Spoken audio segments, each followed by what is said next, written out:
I was 29 that year, just trying to keep my head above water. The job I had at the time wasn't much. Warehouse work, stacking pallets and checking inventory late into the night, but it paid enough for rent and cheap food. I lived in a small town in southern Missouri, the kind of place with more closed-down storefronts than open ones, and I didn't have much tying me down. No girlfriend, no kids, not even a dog. Just long hours at work and longer hours trying to get some peace of mind. It was late October when I decided to take a few days off. I had some PTO I hadn't used in over a year, and my manager practically begged me to use it before the calendar reset. I didn't have money for a trip or hotel, but I had my gear from the year before. Tent, sleeping bag, small gas stove, and a few cans of food, still packed in a storage bin in my closet. I figured I'd go camping somewhere quiet and off the grid for a couple nights. I wanted to get away from fluorescent lights and diesel fumes, maybe clear my head. I didn't want a campground with picnic tables and running water. I wanted real quiet, so I went to the library the week before and looked through some old county maps. That's when I noticed a small area northeast of town labeled Whitaker Cemetery. There wasn't much on the map, just a cluster of trees, a faint trail, and a square with a cross inside. No roads leading straight there. I asked one of the older guys at work about it, and he said the place had been shut down for decades. He remembered his dad mentioning something about it being an old family cemetery from the early 1900s, maybe earlier. He said no one went there anymore. Said it was way back off some logging trail near the old Pinebrook Cut. That sounded perfect to me. No people, no traffic, no noise. I figured if I hiked in and set up camp somewhere near the edge, I'd have a quiet night or two before heading back. I wasn't trying to do anything weird or disrespectful. I didn't believe in spirits or anything like that. A graveyard was just land with some stones in the ground to me. I packed my bag on a Thursday morning and drove out past the limits of town until I found the logging trail. It wasn't maintained anymore, but it was passable enough if you didn't mind some brush scraping the sides of your truck. I parked about a mile from where the trail seemed to end and loaded my backpack. It took another hour on foot before I saw a break in the trees and the sloping rise of the cemetery ground. It wasn't much to look at, just uneven land covered in tall yellow grass, old iron fencing that was bent and rusted at every post, and maybe a dozen headstones poking out like jagged teeth. There was no gate, no sign. The place hadn't been touched in years. I set my tent up just outside the tree line, maybe 40 or 50 feet from the first row of stones. I could see them if I looked out from the flap, but I wasn't right on top of them either. I figured that was the respectful thing. I boiled some water, ate a bag of instant rice and beans, and sat on a log watching the sky turn purple behind the trees. There were no lights, no sound, just the crackle of a small fire I kept low. That first night wasn't bad. I heard some owls, maybe a coyote in the distance, but nothing out of place. I slept okay. Woke up early, stretched, drank instant coffee, and wandered the edge of the cemetery just to get a better look. The stones were old, most of them unreadable. A few had names and dates, mostly from the 1880s to the 1920s. Couple were broken in half. There were sunken spots in the ground where the earth had collapsed inward over time. There was something sobering about it. The people buried here had long been forgotten, their families probably gone or scattered. No flowers, no flags. Just crumbling granite surrounded by thick weeds and wild blackberry bramble. I spent the rest of that day exploring the woods. I followed a small dry creek bed for a couple miles, then circled back.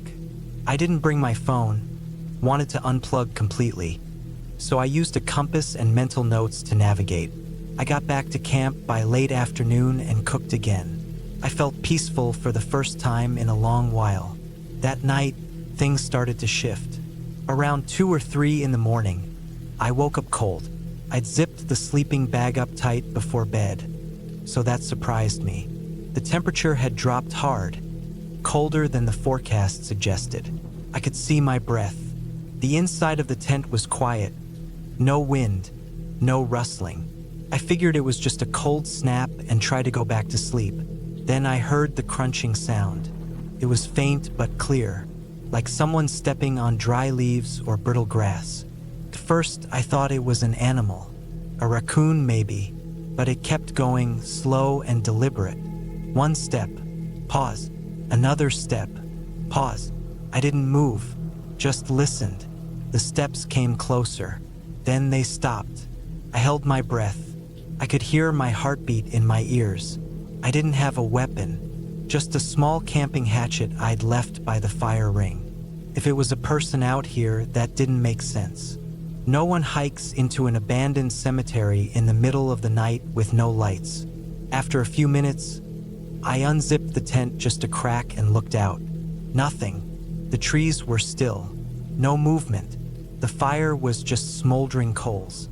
I stayed like that for a while, eyes adjusting to the dark, trying to catch any sign of motion. I thought about packing up and hiking back to the truck, but the idea of stumbling through the woods in the dark wasn't appealing either.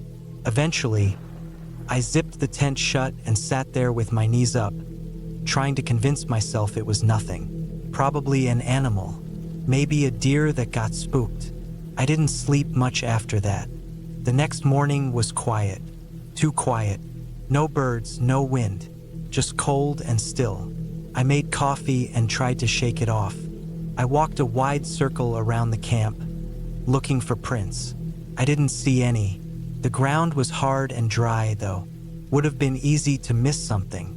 Later that afternoon, I wandered deeper into the cemetery. Something about the place bothered me now. Not in a supernatural way, just the atmosphere had changed, like it was holding its breath.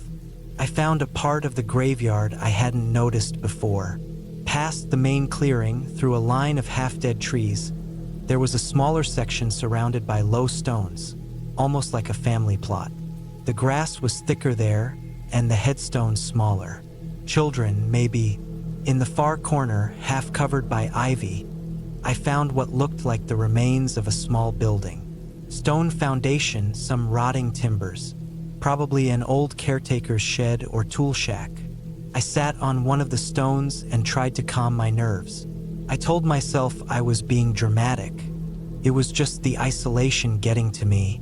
That night would be better, but it wasn't. It was worse. Around midnight, I heard the sound again, same as before, slow steps through dead grass. I sat up instantly, heart pounding. This time it circled the tent. Not fast, just measured, deliberate. I stayed completely still. Then it stopped right at the front of the tent. I didn't dare unzip it. I waited and waited, felt like forever. Then I heard something drag across the tent wall. A soft scratch, like a stick or a finger. It moved around to the back, then disappeared. I didn't sleep at all after that. Just sat there holding my breath, clutching a pocket knife that I knew wouldn't do much good. I wanted daylight. I wanted out. When the sun finally came up, I packed fast. I didn't even make coffee. I threw everything in the pack and didn't even roll the tent. Just stuffed it. I made it back to the truck in under 40 minutes. But I wasn't alone. About halfway down the logging trail, I saw something to the left, deep in the trees. A figure.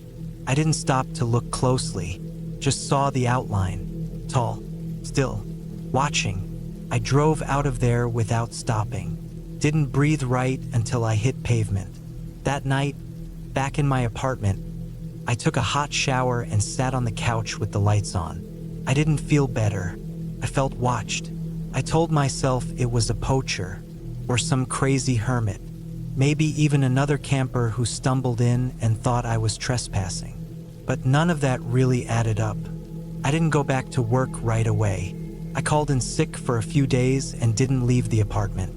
I kept the blinds shut and locked both deadbolts. I didn't talk to anyone. I didn't tell anyone. A week later, I drove to the edge of town and found a small hardware store. I bought a trail cam, just one. I don't know why. Maybe I needed proof. Maybe I just needed to know I wasn't losing it. That weekend, I drove back to the trail during daylight and hiked in just far enough to mount the camera facing the clearing near the cemetery. I didn't stay, didn't bring gear, just set the cam and left. I went back 3 days later to retrieve the SD card. The footage showed nothing at first, just wind in the trees, light shifting across the clearing. Then, at 2:41 a.m. on the second night, the motion sensor triggered. A figure stepped into frame. It wasn't a person, at least not in the way you'd expect. It was too thin. The posture was off. The head too low. The arms too long. It stood there for over 10 minutes, not moving. Then it stepped backward into the dark and was gone. I deleted the footage, formatted the card, threw the camera in a dumpster on the way home. I haven't gone camping since. I moved the following spring, took a job out of state, told people it was for better pay. They believed me. I still think about that cemetery, still see that shape in my dreams sometimes. But I never went back, and I never will.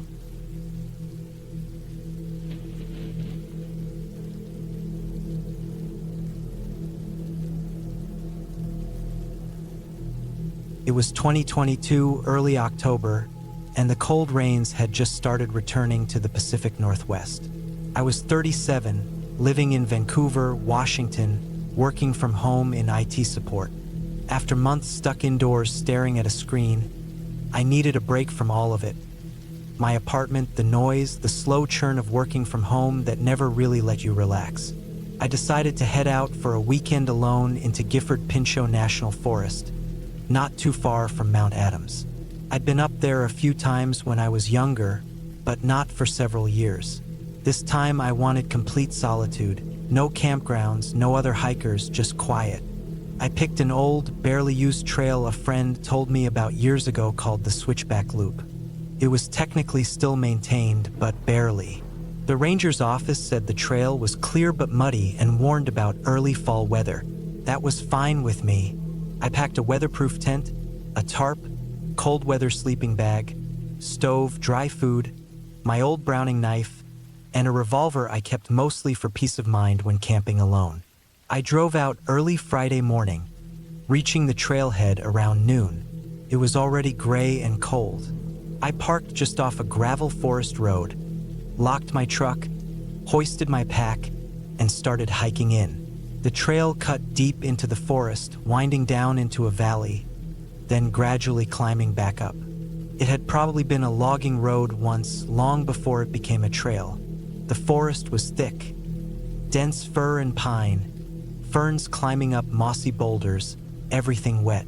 I hiked for nearly 4 hours, not seeing a single soul. The trail got thinner and sloppier as I went. Around 4 p.m., I picked a spot a short way off the trail to make camp. A level clearing surrounded by tall trees, with a slight slope above me and a drop-off to the east. I was maybe 6 miles in. I set up the tent on a dry patch under the biggest pine, laid a tarp over it to keep out the coming rain, and gathered some downed branches for a small fire. Rain started falling lightly by the time I boiled water for a freeze-dried beef stew and ate with my gloves on. I was layered up, but the air already had that sharp edge that bites through gear if you stop moving too long. As it got dark, the forest turned pitch black. There was no moon, just low clouds. My headlamp only lit up the mist around me. I didn't hear anything unnatural, just wind and the occasional branch creaking. I crawled into the tent, zipped up, and lay listening to the rain hit the tarp above. The wind picked up after midnight, whistling low like someone blowing across a bottleneck. Took a while to fall asleep, but eventually I did. I woke up just after 3 a.m. The rain had gotten heavier. The air in the tent felt colder, even inside my sleeping bag. The wind had shifted direction and the tarp above was fluttering more now. I figured it was just the storm rolling in, but I felt uneasy. It wasn't the cold, it was something else. Something I couldn't place right away. A sensation, not a sound or sight. I lay there a few minutes, listening, trying to figure it out. Then I heard it. Not the wind, not a branch cracking. Something else. It was soft at first, faint steps far off. My mind wanted to write it off as an animal. Elk maybe, even a deer. But it didn't sound like that. The steps weren't panicked or fast. They were slow, deliberate, not on 4 legs but 2. They came from the slope above my tent. I sat up slowly inside my sleeping bag, not making noise, holding my breath. The steps paused, then moved again. Just a few more, crunching faintly through wet leaves. Whoever it was, they weren't using a light. If it had been another hiker, they'd have been lit up in that blackness. These steps came with no light at all. I waited a long time. The steps didn't come closer. I kept still, ears tuned, but all I could hear was the storm. No more movement. Eventually, I told myself it must have been a tree limb falling, or my nerves. I lay back down but didn't sleep again that night. By morning, the rain had eased to a drizzle. I got up stiff and sore, made coffee, and stood under the tarp trying to shake the anxiety. The forest looked the same as it had the day before. Quiet, mist curling through the trees, no tracks, nothing out of place. I hiked a short loop deeper up the trail with my day pack, mostly to shake the feeling. I found nothing. No other tents, no boot prints, no signs of anyone. When I got back to camp, I checked the slope above. The leaves were soaked, and the moss was too soft to hold real prints. But I swore I could see where something or someone had stepped across a cluster of ferns. I didn't touch them. I didn't want to know. I didn't leave though. I should have, but I didn't. Part of me still thought it was just paranoia. I stayed close to camp the rest of the day. The rain stayed steady. The wind died down in the evening, but the sky stayed dark. I ate early, didn't make a fire, just went straight into the tent around 7 and lay there with my sleeping bag zipped tight and my revolver next to me. At 11 p.m., I heard the steps again. This time they were closer. They came from the side, the direction of the trail, and stopped about 30 feet away. I could hear them clearer now. Not just the steps, but the way the weight shifted. It wasn't an animal. It was a person. No flashlight. No gear. No voice. Just slow, measured steps. Then stillness. I sat frozen inside the tent, holding the revolver against my leg. My chest thudded so loud I thought whoever it was could hear it through the rain. They stood there a long time. I thought about unzipping the tent to look, but I couldn't. I didn't want to see whoever it was, or whatever they were doing out there. Eventually, after what felt like half an hour, the steps moved again. Not toward me, away. They circled wide around the tent, back uphill toward the slope. Again, no light, no sound except boots against wet ground. They never ran, never rushed, just that steady, slow walk until I couldn't hear them anymore. I didn't sleep the rest of that night. When the light finally started cutting through the trees around 6 a.m., I unzipped the tent and stepped out. The forest was gray and heavy with fog. My tarp had held. Everything looked normal except the ground. Just past the clearing, I found them footprints. Clear ones this time. Not animal. Not boot prints like mine. Flat-soled shoes, maybe hiking shoes or sneakers. They came in from the trail, stopped near a log, then walked in a wide arc behind my tent before vanishing toward the slope. I packed up in less than 15 minutes. I left everything I didn't need, firewood, trash, even one of my pans. I got the tent down, shoved it wet into the pack, and took off back down the trail the way I came in. The hike back took longer. I kept stopping. Every sound felt too sharp. I kept checking behind me, expecting to see someone on the trail. I didn't, but I knew they were out there, somewhere. I didn't know if they had followed me from the start or just stumbled on my camp, but they'd come back twice. No words, no light, no signs of camping, just a presence, steps in the dark. I reached my truck before noon, soaked and cold but alive. There were no signs anyone had tampered with it. I got in, locked the doors, and drove straight back to town without stopping. I didn't call the ranger. I didn't report anything. I didn't even tell my friend who first mentioned the trail. 2 weeks later, I read an online post from a hiker on a backcountry forum. He'd camped near Switchback Loop that same month, alone. He described the same thing. Steps outside his tent, no flashlight, no voice, no one ever showing themselves. He packed up at dawn and left early too. It wasn't just me. I've gone camping a few times since, but never alone, and never that deep without marked trails or neighbors nearby. I still think about that weekend more than I'd like. It's not just the fear. It's the way it all stayed just vague enough that I couldn't do anything about it.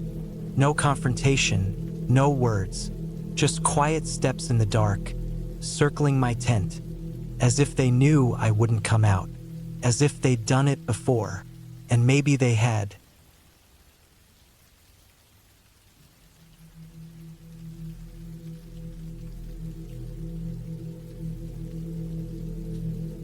It was August 2016, and I had just turned 32. I remember that clearly because I bought myself a new tent and hiking boots as a birthday gift. I needed a break from everything: work, people, traffic, phones, and I decided to take a solo camping trip.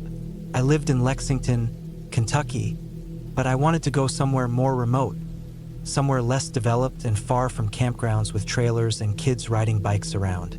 I chose the Daniel Boone National Forest, but not one of the usual hiking paths. I'd found a lesser-known trail on an old internet forum, and it looked perfect. It was way off the grid. I even had to use an offline topographical map app just to track it. I packed light, just enough for 3 nights. Tent, food, sleeping bag, knife, rope, flashlight, spare batteries, water purification tablets, a fire starter kit, a lighter, and my .38 revolver. I wasn't expecting any trouble, mostly brought the gun for snakes or maybe coyotes, but in the back of my mind, I always figured it was just smart to carry when you were going that deep into the woods. I parked my truck in a small gravel turnout just off a Forestry Service road. There wasn't another vehicle in sight. From there, I walked for a good 5 hours into the forest. The first few hours were on a marked trail, but then I veered off at a point where a split fork followed a dried creek bed. There was no one around. No footprints, no litter, no trail markers. Just trees, the soft crackle of leaves, and the distant whine of cicadas. That first night was calm. I set up my tent just before dusk near a ridge that sloped down into a little valley. I found a flat patch under some trees and made a small fire pit. I ate jerky and some trail mix, drank filtered water from a nearby creek, and lay back to listen to the forest. The stars were so clear it felt fake, like I was inside one of those planetarium domes. But that night I kept waking up, not to noises, not to animals, just waking. I felt off, not afraid, just uneasy. Couldn't put my finger on it. At one point, I thought I heard a stick crack somewhere to the north, maybe 100 feet off. But it was the woods, things snap all the time out there. The next day, I broke camp early and hiked further in. I wanted to find a good spot near water so I could catch fish and not rely so much on dried food. I found a slow-moving stream around mid-afternoon, with a rock overhang that provided some shade and a bit of shelter from wind. I set up camp there again, tent, fire pit, even hung a tarp between some trees to dry gear if needed. That night, things got strange. About an hour after sundown, I was tending my fire, just poking at it with a stick, when I noticed something strange in the trees across the stream. I could see the silhouettes of trunks and leaves, but behind one trunk, there was something darker. It was too wide to be part of the tree. For a while, I thought maybe it was just my mind playing tricks. I stared at it for a long time, not blinking. Then it moved just slightly, enough that I knew it wasn't a tree. At first, I told myself it was a deer, maybe a black bear, but it wasn't shaped like an animal. It was upright. I never saw it walk or move clearly, but it disappeared after a few seconds like it had just stepped back into the woods. I sat there, still as I could, for almost half an hour after that, just listening. I didn't hear anything move. I didn't hear brush rustle or water splash. Nothing. I slept with my revolver next to my chest that night. The next morning, I found prints. Not boot prints. Bare feet. Human. They were faint in the wet mud by the stream, just a couple of them, but they were definitely there. They weren't mine. I had worn hiking boots since I got out of the truck. These looked like they were from someone walking barefoot. The size looked average, maybe a man's foot. Chilled me. What kind of person walks barefoot this far out?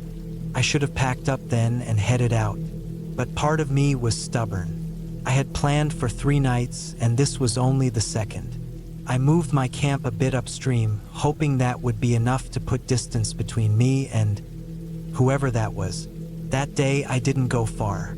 I stayed close to the water and sharpened some sticks, made some noise on purpose, hoping if there was someone out there, they'd realize I wasn't a pushover. I built a larger fire that night and made sure to keep it going as late as possible. The woods were dead quiet around me. No owls. No crickets. Just the sound of water trickling downstream. At around midnight, I woke up in the tent to the sound of rocks clicking together. Not rolling, not shifting, clicking, like someone was knocking stones. Came from the direction of the stream. I lay still, heart pounding, listening. It happened again, a deliberate clack. Then silence. I waited, barely breathing. Eventually, I unzipped the tent slowly and looked out. My fire had burned down, just glowing coals now. I didn't see anything by the water, but the feeling that someone had been there was strong. I got out and stoked the fire, made it big again, then sat with my back to the tent and kept watch. I never saw anyone, but I didn't sleep again. To first light, I broke camp. I had a terrible gut feeling, like I was being watched. I didn't even eat, just packed up and started back toward the truck. But here's the thing, I was careful about marking my trail. I had left subtle marks in the trees, used a digital compass, and followed the topography. But less than 2 hours into my hike, I started seeing things I didn't recognize. Trees I hadn't passed, a dead log that looked unfamiliar. At first, I figured I had drifted, so I adjusted and kept going. But the forest seemed different, subtly, but enough to notice. Then I found one of my own trail markers, but it was scratched out. The bark clawed or scraped so hard it looked like someone had tried to destroy the mark. I was going in circles.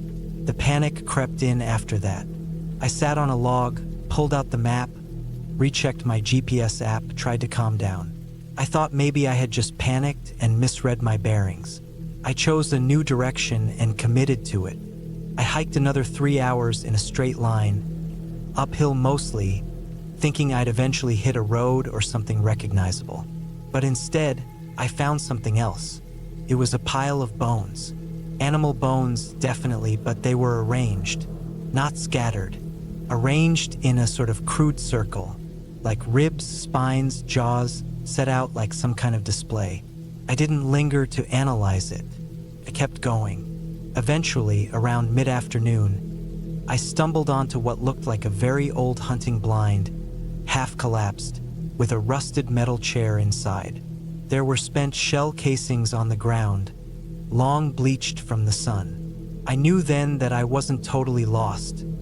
Someone had been here at some point, but it also told me I was deeper in the woods than I had planned. As night came, I gave up on reaching the truck that day and made a cold camp with no fire.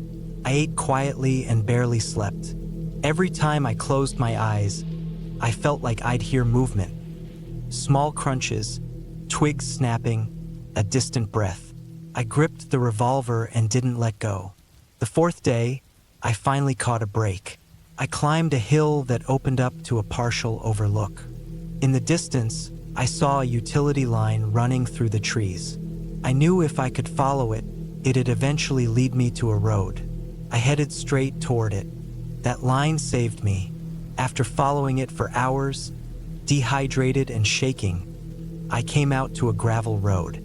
A forestry truck passed less than 30 minutes later. The guy gave me a long look, asked if I was okay, and I just nodded and said I'd gotten turned around. He didn't press it. When I got back to my truck, the driver's side mirror had been broken off. There were fresh scratches on the driver's side door, like someone had dragged a stone or blade along it in a slow, jagged line. Nothing else was touched. I never went back to that part of the forest. I never even reported it.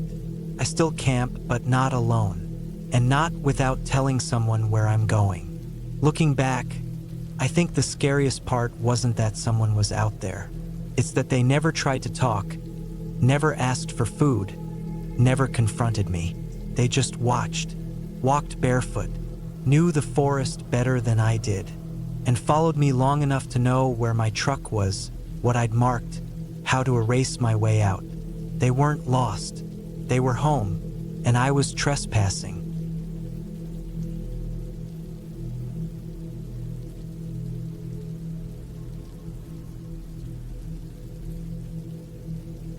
I took a week off work in early September 2019. I was 34 at the time, working in a small machine shop in Sheffield. I was getting worn down by the noise, the heat, the constant need to keep production moving. It wasn't just the job either. My head was messy from a breakup that dragged on for months. I needed to clear out, and I figured a solo camping trip would help. Just a few days far away from anyone. I'd done it before and enjoyed the quiet. I picked a spot in Northumberland, near the Scottish border, about 3 hours' drive from where I lived. I found it on a forum, some guy talking about hiking trails near a place called Kielder Forest. Huge forest, quiet roads, no phone signal in most parts. Sounded perfect. I wasn't planning anything fancy, just tent camping, basic food, walking around during the day, reading, sleeping early. I wanted to be off-grid. I packed light. An old green tent, sleeping bag, clothes for cold nights, basic gear like a compass, flashlight, power bank, water tablets, knife, and a first aid kit. I also had a little foldable camp stove and tins of soup, beans, rice.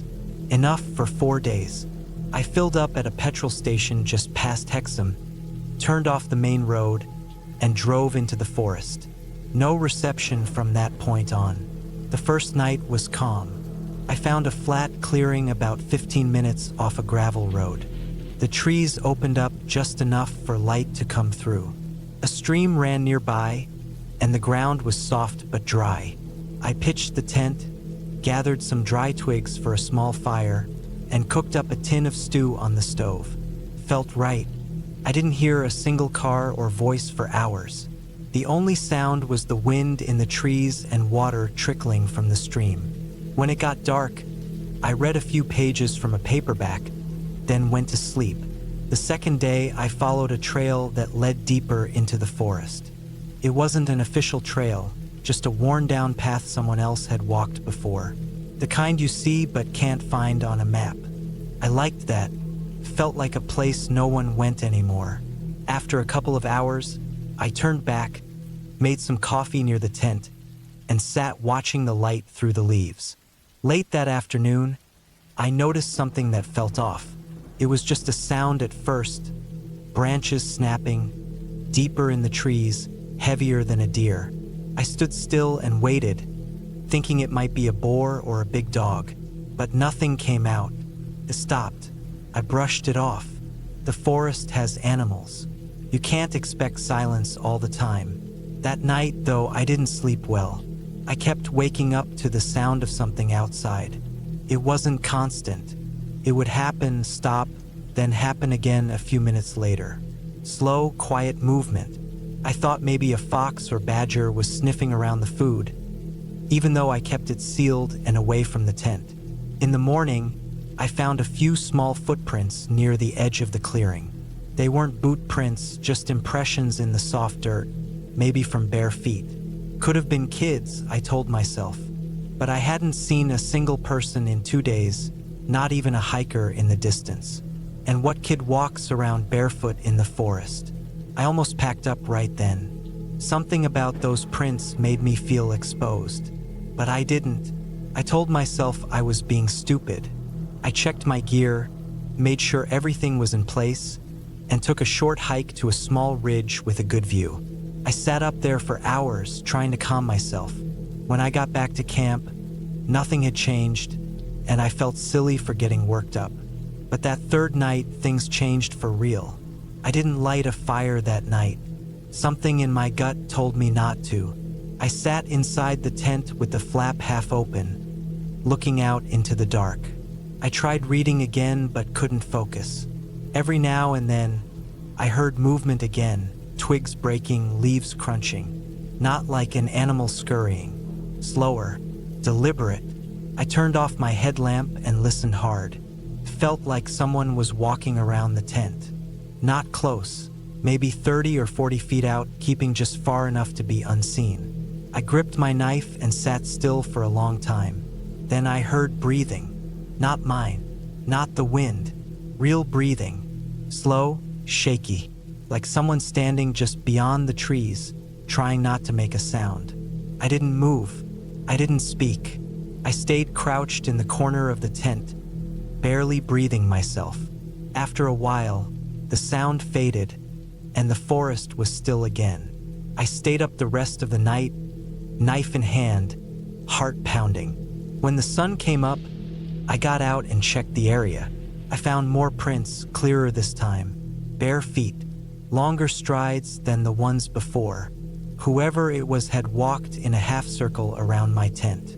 Some of the prints had toes spread like they'd crept slowly. I packed everything in under 10 minutes. I left the spot as it was.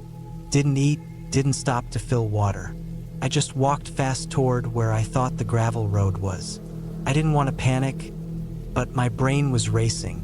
No phone signal, no way to call anyone, no car nearby.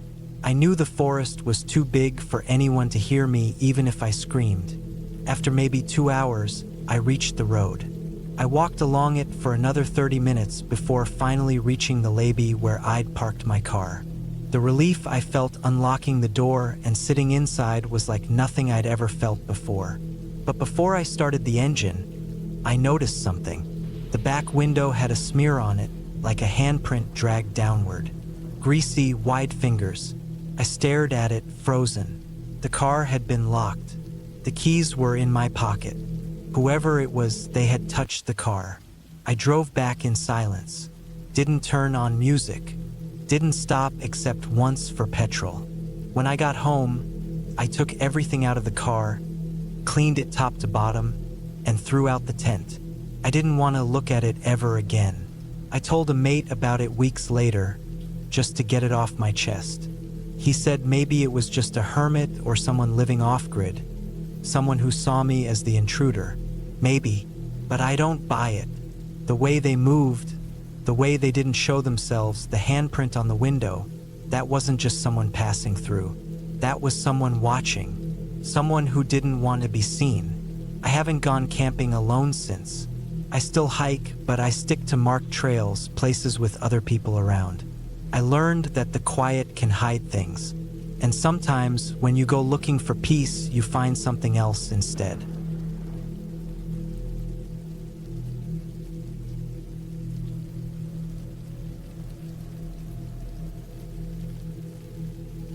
I was 34 years old the summer I decided to spend a weekend alone at the old farm.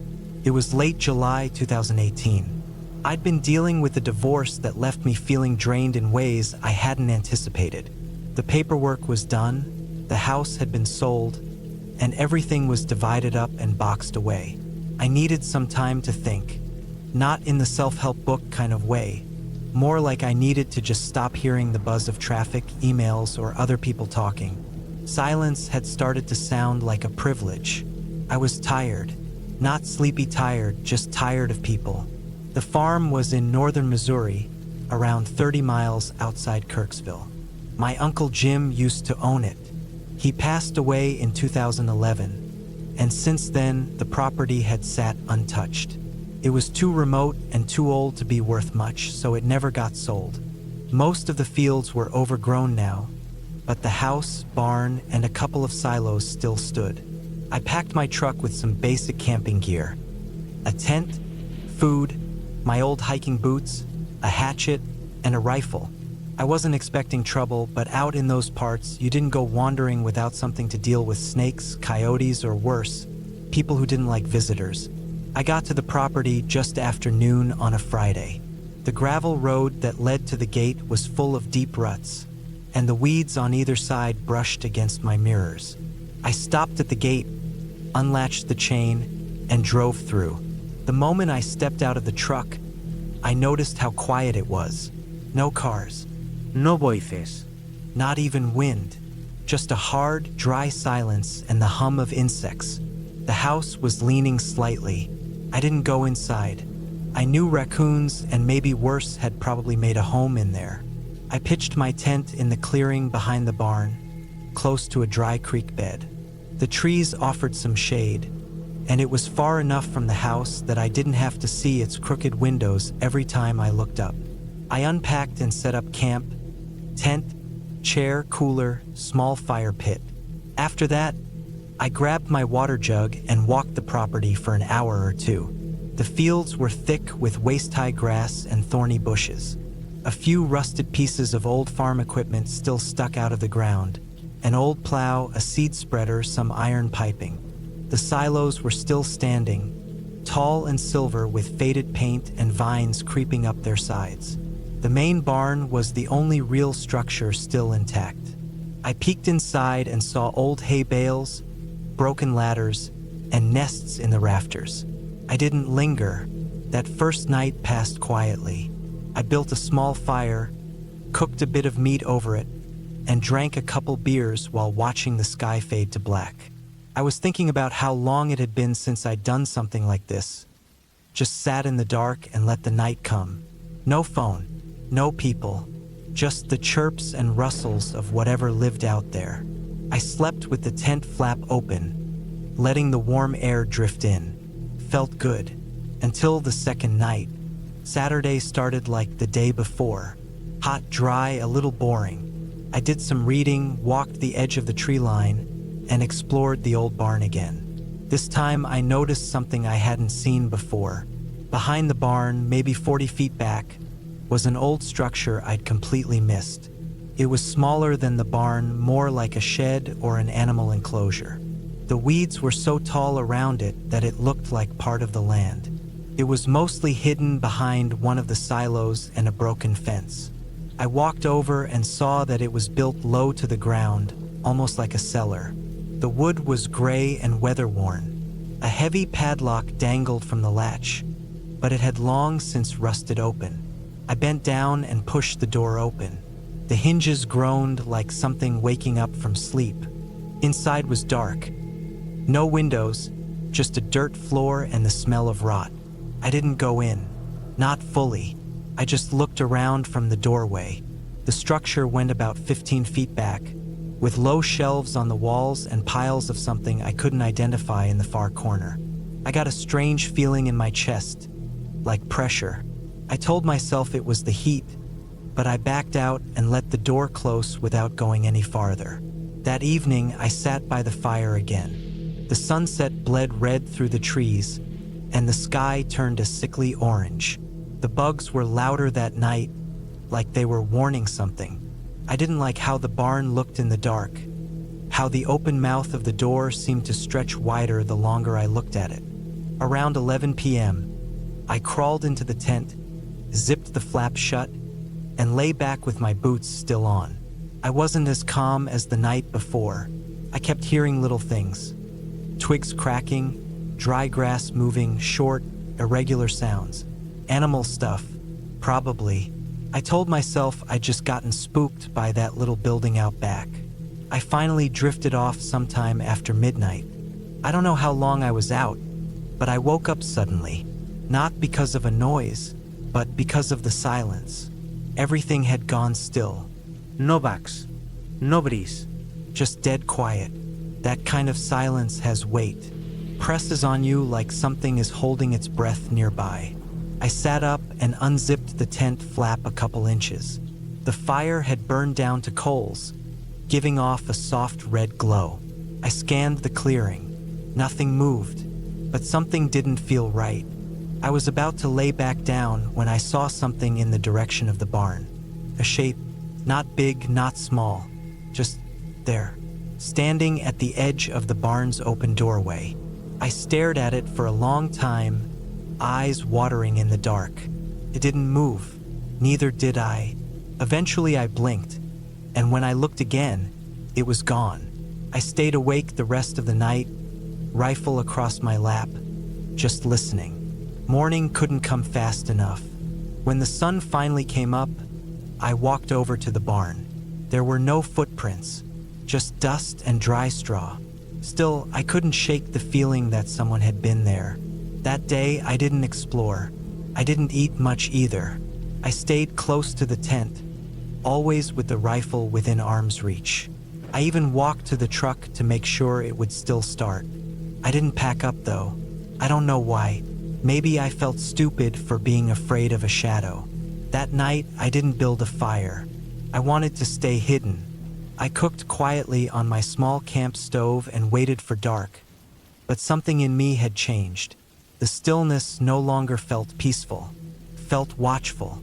Around 10:30 p.m., I heard movement near the barn. This time it wasn't subtle. Something or someone was walking. Slow, deliberate steps on dry dirt. Then a sound like dragging. I grabbed the rifle and crept out of the tent. I stayed low and moved behind the cooler, scanning toward the barn. There was nothing, but I could hear it. Scraping sounds. Then a dull thud, like something heavy hitting the ground. Then silence again. I moved toward the barn, rifle raised. I didn't call out. I just approached, slow and steady. When I reached the doorway, I paused and listened. Nothing. Then I stepped inside. The air was stale and full of dust. I aimed the flashlight attached to my rifle toward the back of the barn. That's when I saw it. One of the bales of hay had been dragged into the center of the floor. There were marks in the dust, footprints. Fresh ones. Not boot prints, bare feet. The kind that left toe imprints. Small, like a child's, but spaced wide apart. I backed out slowly and returned to the tent. But I didn't go inside. I spent the entire night behind the truck, keeping my back to it and eyes on the barn. Morning broke and I didn't wait around. I packed up as fast as I could. Tent, cooler, rifle. I left the fire pit smoldering. As I drove back down the gravel road, I looked in the rearview mirror. For a split second, I thought I saw someone standing next to the silo, but I didn't stop to check. A few days later, I returned with a buddy of mine who's a deputy in Macon County. We came back armed and in daylight. He didn't laugh when I told him what I'd seen. We checked the barn, the shed, the silo, everything. What we found still sticks with me. Inside the small structure behind the barn, the one I hadn't fully entered, we found bones. Animal bones mostly, but some looked strange. Small, too clean. We found cloth too, buried under hay. Rotted flannel, a shoe with no laces, and a rusted tin plate. Whoever or whatever had been living there had been doing so for a long time. My buddy didn't report it officially, just told me not to go back, and I didn't argue. I've never been back to that farm. It's probably still there, overgrown and forgotten, waiting behind a locked gate no one watches. I don't think it was haunted. I think someone had lived there, hiding in the silence, long enough to become part of it. That weekend was the first and last time I tried to get away like that. I learned something important: silence isn't always peaceful. Sometimes, it's a sign that something nearby doesn't want to be found. I still think about the footprints in the dust, the dragging noise, the shape at the barn door. I tell myself it was some drifter, maybe a squatter, or a kid who wandered too far. I tell myself that because the alternative is worse, that someone was waiting, watching, and I was the one who brought the noise, the fire, the attention, and next time, they might not just watch.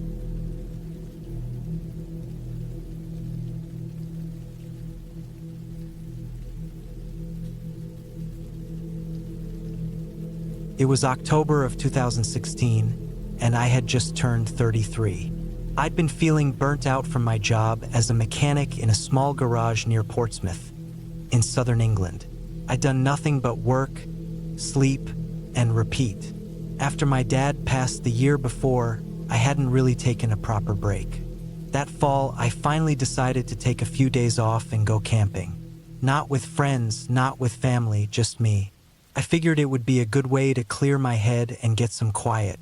I'd done a fair bit of hiking and camping before, so I wasn't worried about going alone. I chose a place I hadn't been to before, somewhere near the River Esk in Scotland, not far from a place called Langholm. It wasn't a big tourist destination, which was exactly why I chose it.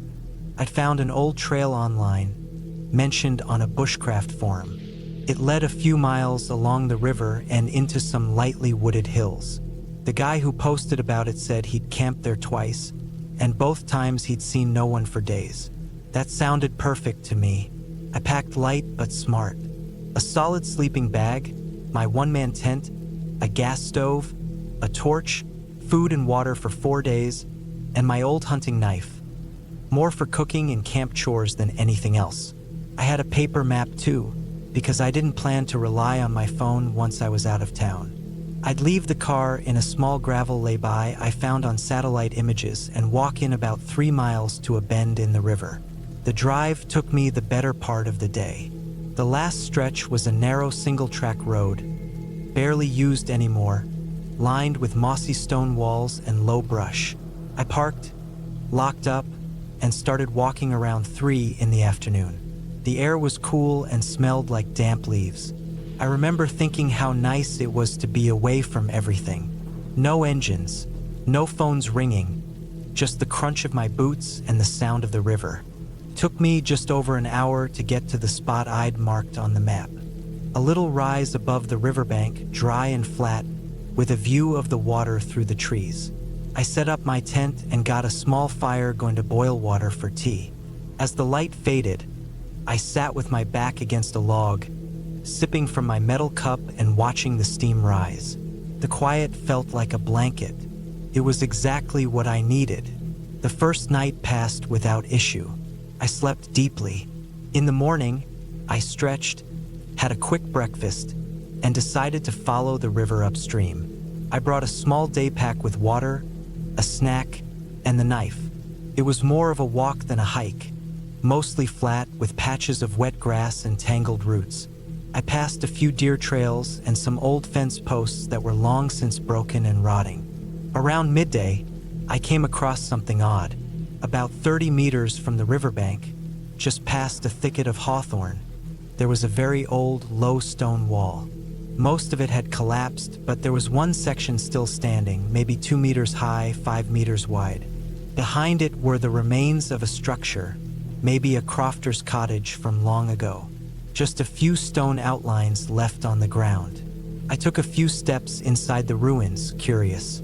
There was nothing remarkable, just rocks, moss, and a few rusted bits of metal that might have been tools once. But I did notice boot prints in the mud nearby. Not mine. These were fresh, recent. Someone else had been here. That alone wasn't too strange. But what bothered me was how deep they were. The ground wasn't that soft. Whoever made them was heavy, or they'd stood still in one place for a long time. I followed them for a short way, but they stopped abruptly. Not like the person turned around. They just stopped. I stood there for a while, looking around. I didn't see or hear anyone. No voices, no rustling. Nothing. Still, something about it unsettled me. I walked back to camp more alert than before, glancing over my shoulder now and then. It was silly, probably, just another hiker passing through. But the air had a weight to it after that. Like the quiet wasn't peaceful anymore. It was watching. That night, I didn't sleep as well. I heard noises in the distance, snaps and crunches that I told myself were deer, but I kept reaching for my knife out of instinct. Around 2 in the morning, I sat up and unzipped the tent a bit to look out. Moonlight lit the trees in silver. I saw nothing moving, but I didn't go back to sleep until the sky began to lighten. The next day I debated hiking out, but part of me didn't want to let my nerves win. I told myself it was nothing, probably a farmer checking on land or an old trail user like me. I spent most of the day near camp, gathering firewood and sitting by the river. Still, I couldn't shake the feeling that I was being watched. I kept catching glimpses of movement in the woods. Every time I looked directly, it was gone. Maybe it was wind in the branches. Maybe not. That evening, things escalated. I had just finished dinner, beans and sausage in a small tin pot, and was cleaning up when I noticed something about 20 feet from my tent. A small, smooth rock on top of a flat stump. I hadn't put it there. It hadn't been there earlier. It was a perfect oval, gray and flat, with a chip out of one side. I walked over and picked it up. Cold, dry. Someone had placed it there recently. I looked around, slowly turning in a circle. The woods were quiet, too quiet. I felt something deep in my gut tighten. This wasn't random. This was deliberate. Someone was close, watching me. I packed my food back into my bag and stowed it properly. I made the fire a little larger, not out of comfort, but because I wanted the light. I kept my knife at my side. I didn't go to sleep. I sat there with my back to a tree, facing the tent and fire, eyes scanning the dark. At some point in the early morning, I must have nodded off. I woke with a start around dawn, cold and stiff, my neck sore from the position. The fire had died down to coals. I stood up, stretched, and froze. There were more rocks, 3 of them, lined up just outside the tent's front flap, perfectly spaced, small, the same type as before. I stared at them for a long time. I didn't touch them. I didn't move. I just packed everything up as quickly and quietly as I could. I didn't eat. I didn't even refill my water. I started the hike out just after sunrise, and I kept checking over my shoulder the whole way. Nothing followed me. I didn't hear any sounds except birds and branches under my own boots. But the feeling didn't go away. The sense that I was being followed, watched. I got to the car and threw everything into the boot. As I turned the key and started the engine, I felt a wave of relief wash over me like a fever breaking. The road out felt longer than it should have, and I didn't feel safe until I was back on the main road, with signs and traffic and the noise of other people. When I got home, I unpacked and sat on the couch for hours, not turning on the TV, not moving much, just thinking, going over everything. I never found out who was out there, or what they wanted, but I've got theories. Maybe it was some local with mental issues, or someone living off-grid who didn't want people near. Maybe it was just some weird hermit messing with me. I don't know. I'll never know. But I've camped dozens of times before and since, and nothing has ever felt like that again. That wasn't just the woods being spooky. That was human, deliberate. I never went back to that area. I looked it up once the next year and found nothing. No mention of cabins, no private property warnings, nothing official. But I know what I saw. I know what I felt. Someone was out there, and they didn't want me around. And they weren't in a rush to show themselves. They just wanted me to know I wasn't alone. That was the scariest part. Not knowing what someone's planning, just knowing they're close and waiting.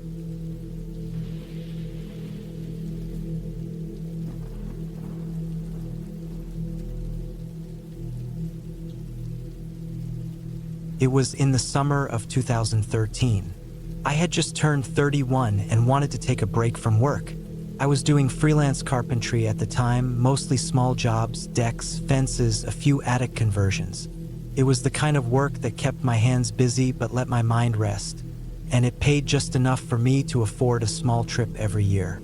That summer, I decided to go camping in France. Not the fancy kind of camping with electric hookups or Wi-Fi. I'm talking about real, off-the-map camping. I had been looking at the southern region near the Savan, a quiet area with rolling hills, oak forests, and trails that twisted through deep woods. I had no plans to hike far or see any tourist sites.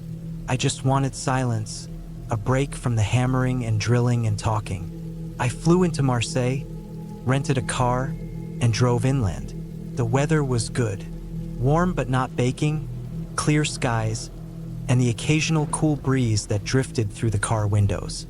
I had printed out a topographic map before I left, no GPS. I liked doing things the old way, and I had marked a few areas where the elevation dropped into a valley near a stream, places that looked quiet. I found a spot on the second day. A gravel trail led off a main road and disappeared into dense trees. I followed it for about 20 minutes until it faded into tall grass and brush. From there, I parked and walked the rest of the way in with my pack. I had my old canvas tent rolled and strapped on the top, 2 days worth of water, a small cooking stove, and some canned food. Nothing fancy, just the basics. I found a flat spot near a stream with tall trees on either side. The air smelled like moss and dirt. I could hear the water trickling over stones, and I didn't hear any cars or people. That was the most important thing. No voices, no sounds of traffic. Just wind, bugs, and birds. I set up the tent before dusk, gathered some dead wood for a small fire, and cooked a tin of beans. I didn't have a signal on my phone, but I wasn't worried. I had told my brother where I'd be, roughly, and we agreed I'd check in by text every 3 days. Felt good to be disconnected for once. The first night was uneventful. I stayed close to the fire and watched the stars. The trees above me made a sort of tunnel, so I had a narrow view of the sky, but it was enough. I fell asleep with the tent flaps open, just the screen zipped shut, listening to the steady rhythm of water on stone. The second day, I spent time hiking around, marking a few trees with small cuts in the bark so I wouldn't get turned around. I wasn't too deep into the woods, maybe a 45-minute walk from the road, but it was dense, and the forest floor was uneven. You could get lost fast if you weren't paying attention. That evening, I cooked again and was finishing a cigarette when I heard something snap in the distance. It wasn't an animal. I know the sound of deer hooves on twigs. This was a footstep, someone stepping on a branch. I froze and listened. Nothing followed. No rustling, no continued movement, just one distinct snap from deep in the woods. I stood quietly, hand on my knife. Not because I thought I'd need it, just instinct. I kept waiting to hear more, but it didn't come. Eventually, I sat back down and told myself it was just a branch falling. Trees drop limbs all the time. Maybe it was a boar or something stepping wrong. Still, I kept the fire going longer than usual that night. It wasn't fear exactly, just that itchy feeling at the base of your neck, like something unseen is watching. I didn't sleep as well. I kept waking up, not from sounds, but from this weird, tense energy in the air, like when you're waiting for someone to knock on the door, but they never do. The next morning, I walked a bit further into the woods than before. I found a narrow animal trail that led up a ridge and looked down over the stream where my tent was. From that height, I could see the white of the canvas tucked between the trees. That's when I noticed something odd. There were faint prints in the dirt near the ridge. Not fresh, maybe a day or two old, but they weren't mine. Too wide, too far apart. It looked like someone had walked along the ridge and paused to look down toward my camp. There were no boot treads, no deep sole pattern, just the smooth outline of shoes, leather or something flat-soled. I crouched and stared at them for a long time. It's not illegal to walk through the woods in France, and this wasn't private land. But the way the prints stopped there, directly in line with my tent, that wasn't random. Whoever it was, they had stood up there and looked down at my camp. Maybe just passing through, maybe curious. But I hadn't seen or heard anyone in 2 days, and the place I chose was far off the trail. You had to know where to go. I didn't hike any further that day. I stayed near camp, sharpening my hatchet and keeping my ears open. I stopped smoking that day too. Didn't want the smell or glow attracting anyone. That evening, I built a smaller fire and kept it low, just enough to boil water. I ate cold food after that, not wanting the smell of cooked meat in the air. I slept with the hatchet next to my sleeping bag. In the middle of the night, I woke up again. This time, it wasn't just a weird feeling. There was a soft thump outside. Not close, but not far either. I lay still and listened. Came again, like someone stepping on moss. The kind of sound you wouldn't hear unless the woods were dead silent. I didn't move for an hour. I didn't sleep again that night. The next morning, I packed up early. I thought about hiking further in to lose whoever might be watching, but that felt stupid. I wasn't trying to play games in the woods. I just wanted to leave. But when I got to where I left the car, something made me stop cold. There was a plastic bottle resting on my hood. It was one of those cheap water bottles, dented and dirty. It hadn't been there when I parked 2 days earlier. The cap was off and the label had peeled halfway. It wasn't threatening in itself, just odd. Why leave it on the hood? Why not throw it or leave it on the ground? It was placed, not dropped. That's when I knew. Someone had found my car.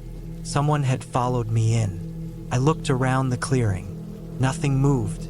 The trees swayed slightly in the breeze, and the tall grass made soft whispering sounds. But I didn't see anyone. Still, I felt it again, that tight pressure at the back of my neck. That invisible stare you can't explain. I drove out fast, heading for the nearest small town. It was about an hour away. I didn't stop until I found a little parking lot behind a bakery. I just sat there, gripping the wheel, watching the mirrors.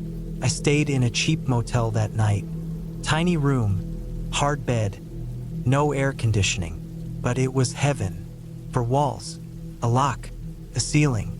I could breathe again. The next day, I debated calling the police, but what would I even say? Someone left a bottle on my car, and I heard footsteps. It wasn't illegal, and besides, nothing had happened. I wasn't hurt. Nothing was stolen, but I couldn't shake the feeling. It had followed me back, clung to me like smoke. Still, I didn't want to end the trip on a bad note. So after a few days in town, I drove to a national park farther north. A proper campground this time. Gravel pads, other tents nearby. Families, kids laughing. It wasn't wild, but it felt safe. I stayed there 4 more days. No strange sounds. No prints in the dirt. No bottles on the hood. I tried to convince myself I'd overreacted. Maybe it had been a coincidence. Maybe the footsteps were animals. The prints old.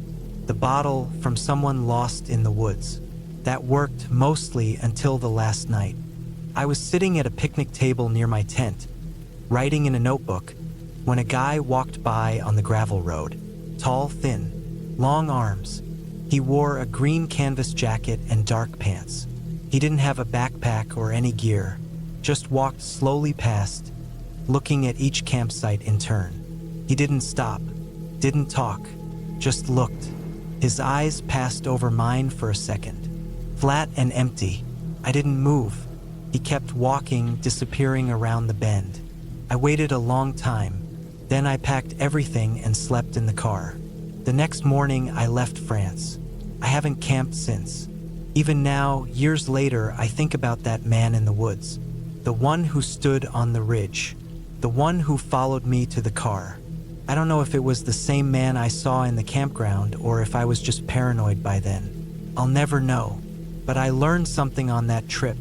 Something real. People can be scarier than anything else out there. You can plan for bears or storms or getting lost. But you can't plan for a quiet man watching you from the trees. And once you feel that stare, you never really forget it.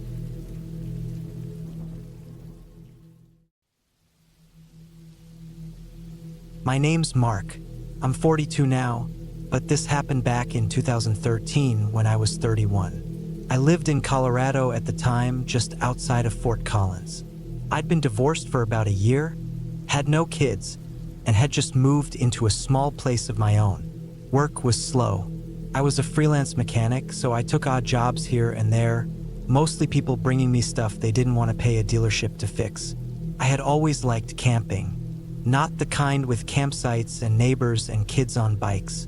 I liked real camping, alone, no cell service, way out. It helped clear my head, and after my divorce, I needed that more than ever. That September, right after Labor Day, I took a few days off and drove west into the mountains. I didn't pick a specific spot. I just loaded my truck with gear, packed food and water for 5 days, and headed toward Route National Forest. I liked going after the holiday crowd left. The trails were empty, and the air was cooler. I didn't bring a GPS, just an old paper map and a compass. I didn't want screens. By late afternoon on the first day, I found a place that looked right. The trail wasn't marked, but the land sloped gently down toward a narrow ravine. There were tall pines all around, and I could hear a stream running somewhere below. It felt far enough from anything that no one would be coming by. I parked the truck a little way up from the tree line and hiked down with my gear. It took me about 45 minutes to set up the tent, get a fire going, and stash my food in a bear canister. Nothing fancy. Tent, sleeping bag, foldable chair, and a small shovel. That's how I camped.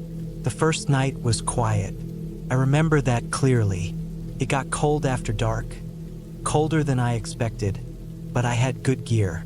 I made some rice and canned chili, ate by the fire, then sat and listened to the forest until the wind died down. Around 10, I put out the fire, crawled into my tent, and went to sleep. That night, I woke up once. I don't know what time it was. There was no moon, and the tent was pitch black. I remember lying there and hearing a soft, rhythmic sound, like something brushing lightly against a tree trunk. I thought it was probably a deer or a raccoon. It only lasted a minute, then silence again. I fell back asleep. The second day, I explored. I followed the stream down through the ravine, walked maybe 2 miles west. The slope was gentle at first, then steeper. The forest grew denser in places. I saw some elk droppings, a few birds, and a half-buried set of rusted metal scraps. Looked like an old hunting blind had collapsed years ago. I made a mental note to avoid that area. It looked unstable. By afternoon, I made it back to camp and just sat by the fire. I brought a paperback with me but didn't feel like reading. Something about the place made me uneasy. Couldn't say why. Nothing had gone wrong. The weather was fine. I just had this tight feeling in my chest like I'd forgotten something or was being watched. I chalked it up to being alone and overthinking. That night, it was the same. Dinner, fire, then into the tent. I fell asleep easier than I expected, but around 2 a.m., I woke up again. This time, I was sweating. The air inside the tent was cold, but I was drenched. I unzipped my bag halfway and lay there. Then I heard it again, that brushing sound. But this time, it was closer. It didn't sound like fur against bark. It was more like something dragging slowly across rough ground. Gravel, maybe, or sticks. I held my breath. I could hear my heart pounding in my ears. The sound moved, maybe 15 feet from the tent. Then it stopped. No footsteps. Just dragging. I didn't move. I didn't even reach for my flashlight. I just waited. Eventually, the sound faded. I think I stayed awake until dawn. In the morning, I got out and looked around. I didn't see anything. No footprints. No scoof marks. The soil was firm, dry. If anything had dragged through it, there'd be signs. But there weren't. I thought maybe I dreamed it. I hadn't slept well the night before. Could have been my imagination. Still, it stuck with me. On the third day, I didn't go far. I walked maybe half a mile up the ridge and looked out across the valley. The sun came and went between clouds. The wind was picking up. I sat on a flat rock for maybe an hour. I didn't see any animals, no birds either. That felt odd. Usually you'd hear squirrels or seahawks circling, but it was quiet, too quiet. When I got back to camp, I noticed something was off. The bear canister had been moved. Not opened, just rolled a few feet. That didn't make sense. It was wedged between rocks when I left it. A bear could have moved it, sure, but there were no scratch marks, no bite marks either, and it wasn't far, just enough to be noticeable. That night, I didn't light a fire. I wanted to stay quiet just in case. I sat in the dark with a cold can of beans, then slipped into the tent early. I kept the flashlight next to me, along with the hatchet I usually kept near the firewood. I told myself I wouldn't panic unless something actually happened. Sometime after midnight, I woke up again. This time it was different. I didn't hear dragging. I didn't hear anything at all. But I knew something was out there. The tent was dead silent, like all sound had been sucked out of the air. No wind. No insects. Nothing. Then I heard it. A breath. Not mine. Not close, but steady. Somewhere just beyond the edge of the tent. Came and went, slow and deep. It wasn't animal-like. It sounded human. I froze. I didn't move an inch. I was suddenly aware of how thin the tent walls were, how flimsy the nylon was between me and whatever was outside. I thought about the hatchet, but I didn't reach for it. I thought if I made a sound, it might come closer. Then it stepped back. One step, then another, and it was gone. In the morning, I found boot prints. Not boots like hiking ones. They were narrower, flatter, and the soles had almost no tread. Like old work boots. They circled the tent, then led off toward the ravine. I packed up camp fast. I didn't even eat breakfast. I got everything together in 20 minutes and hiked back to the truck with my heart in my throat the whole time. But when I reached the trail up the slope, I saw something that made me stop cold. There was another tent. It was about 100 yards uphill, tucked into the trees. I hadn't seen it before. I was sure of that. It wasn't there when I hiked in. It was old. Faded green, one of those army surplus kinds. The fabric sagged in the middle, and the rain fly was missing. There were no signs of life, no smoke, no movement, no gear outside. But I could smell it. That metallic, rotting smell, like wet copper mixed with dead leaves. I didn't go closer. I hiked the rest of the way to the truck without stopping. When I reached the cab, I unlocked it, threw everything in the bed without bothering to secure it, and got the hell out of there. On the way back to town, I kept checking the rearview mirror. Nothing followed me, but I couldn't shake the feeling that someone had been out there, watching. Back home, I unpacked and threw away the tent. I didn't want it anymore. I washed everything else twice. I never went back to that part of the forest. About 2 months later, I was getting coffee at a small diner in town when I overheard a guy at the counter talking to the waitress. He mentioned how a hunter had gone missing up near the same ridge I'd camped at. Said he left his truck on an old service road and never came back. They found the truck, but not him. The weird part, he'd been out there alone. And whoever found the truck said it looked like someone had moved the seat, like someone else had driven it after. The police never solved it. They chalked it up to a fall, maybe an animal. No one searched for long. Not that deep in the woods. Too much ground to cover. I didn't say anything. I just paid and left. Years have passed since then. I still camp, but not alone. And never without letting someone know exactly where I'll be. I use GPS now, and I carry a trail cam and extra batteries. I think about that night sometimes. The breath, the boot prints. Someone was out there. Living, hiding, waiting, whatever they were doing, they were watching me. And I don't know how close they got. I don't want to know. But I know this much. Whatever I felt out there, whatever moved my things, circled my tent and left in silence, that was no accident. It was real. It was human.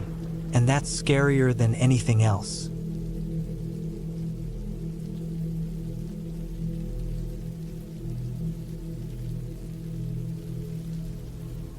I had been meaning to take some time off for a while. The last few years had been heavy, both mentally and physically. I was 33 then, working maintenance for a private contracting firm based in Minneapolis. It was good money, but the pace was unforgiving. It drained me in ways I didn't realize until I started waking up already tired. In early September 2018, I decided to take a week off work and go camping alone. I didn't tell many people, just my older sister and a guy I worked with who I trusted. The plan was to head north into the woods near Eerie, Minnesota. It wasn't deep in the boundary waters, but far enough that I could be away from people and close to the quiet that I missed. I'd been there once years earlier with a buddy who knew the land better than I did, so I remembered just enough to figure I could do it alone this time. I packed my truck with a mid-sized tent, 2 coolers of food and water, a GPS, topo maps, a folding knife, 2 flashlights, a small hatchet, and a 9mm pistol I kept legally. I wasn't expecting any danger, but I wasn't stupid either. There were bears and people out there. Both could be dangerous if surprised. The drive took nearly 5 hours. By the time I reached the turnoff, a barely visible dirt road flanked by pine and spruce, it was almost 3 p.m. The road itself was little more than a logging trail. I followed it slowly for another half hour until the trees swallowed the sky and the air started to feel damp and heavy. The signal on my phone died about 15 minutes before I stopped. I found the clearing I remembered from years ago. It sat just outside a narrow tree line that gave way to a sloping ridge. A small creek ran beyond it, and the sound of water was faint but steady. There was no cell service, no cabins, no footpaths, just woods. I spent the rest of the afternoon setting up my tent, gathering firewood, and organizing supplies.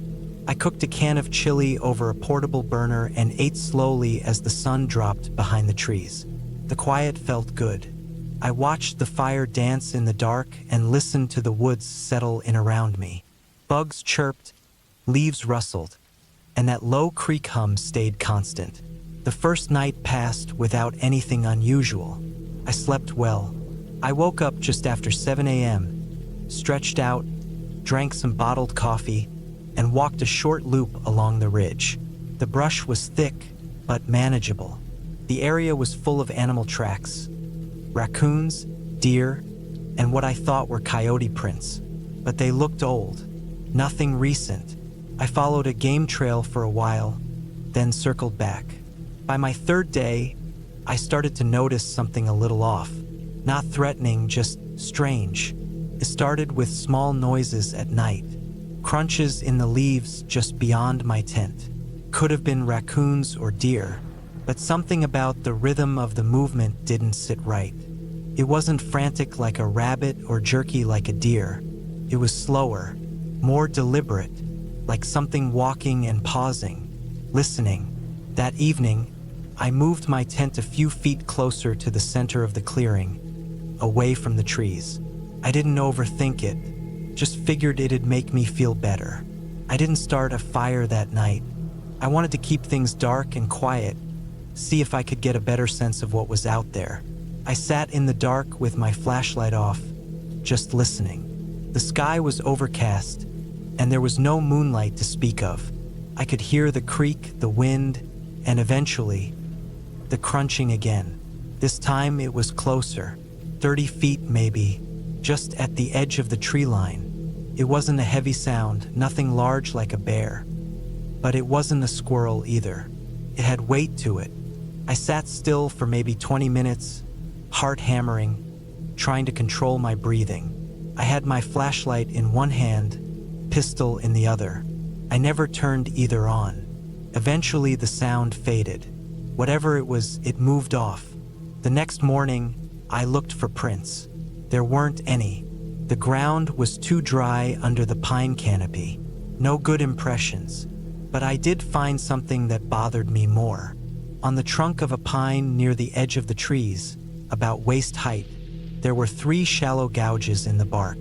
Fresh ones. They weren't deep like a bear's claw marks. They were more like scratches made with something sharp, maybe metal. They were spaced too close together to be an animal's claws. And too clean. I felt that sinking weight in my gut then, like something was watching me or had been, for longer than I realized. Still, I stayed. I don't know why exactly. Part of it was pride. Part of it was stupidity. I had brought everything I needed. I wasn't gonna pack up early just because I heard noises. Not yet. On the 5th night, things changed. I had finished dinner around 6 p.m. and took a walk again to the creek. It was about a 5-minute walk through brush downhill. I spent maybe 30 minutes there, just sitting on a rock, skipping stones into the water. As I headed back, I noticed something odd near the clearing. It looked like something had been dragged across the trail. The leaves and pine needles were disturbed in a long, narrow line. Not a game trail, not something natural. I followed it with my eyes, maybe 10 or 15 feet. Then it disappeared into the brush. I didn't follow it. I just made a mental note of it and walked slower back to my camp. That night, just past midnight, I woke up to the sound of something scraping lightly against the side of my tent. It was deliberate, slow, like a fingernail on nylon. I didn't move. I didn't breathe for a few seconds. Then, as quietly as I could, I reached for the pistol I kept under my sleeping bag. I held it in one hand and slowly sat up. The scraping stopped. Dead quiet. No crunching. No movement. Nothing. I waited in the dark for over an hour. Every muscle stiff. My back ached from holding still. Eventually I heard movement again, but this time it was retreating. Faint footsteps through dry brush. The next morning, I found a small tear in the fabric on the backside of the tent. Not large, but it hadn't been there before. Something sharp had pressed into it. There was no hole, just a slice. I started packing by noon. I had planned for 7 days, but I'd already stayed longer than I should have. I left the tent up for last, packing everything else first. I kept the pistol on my hip. I didn't take any more walks. I didn't even eat lunch. Around 3 p.m., with everything loaded, I did one final scan of the area. That's when I found something that still makes my skin crawl. Just beyond the tree line, maybe 20 feet into the brush, I found a pile of stones. It hadn't been there before. It wasn't natural. The stones were clean, gray, and stacked in a tight column maybe 2 feet high. On top of it sat a small strip of red fabric. Torn, frayed, looked like a shirt sleeve. There was no reason for it to be there. No camps nearby. No trails. No structures. Nothing. I didn't touch it.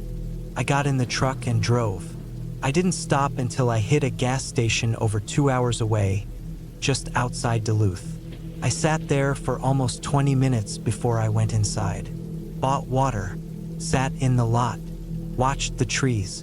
Every little sound, branches shifting, leaves moving. I watched everything.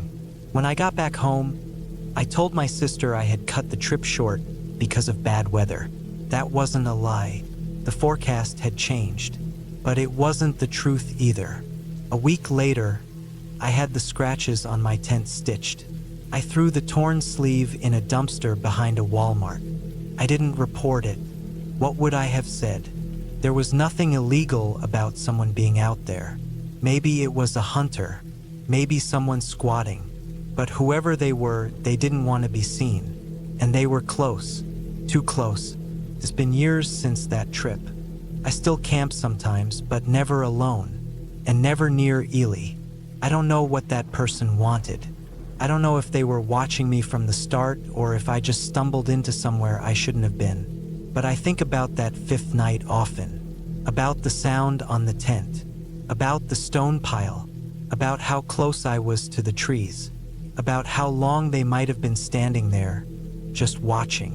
And most of all, I think about what might have happened if I hadn't woken up that night. If I had stayed one more night. I'll never know for sure, but I don't think I want to.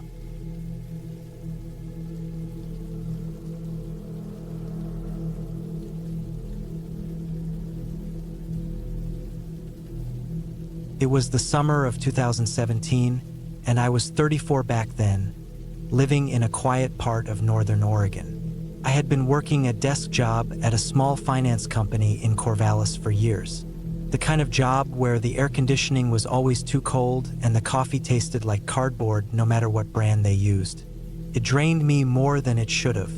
I didn't hate it, but I knew I needed breaks, real ones, not just a weekend at home binge watching whatever was on. That July, I finally booked myself a solo camping trip, something I hadn't done in over a decade. I didn't tell many people about it.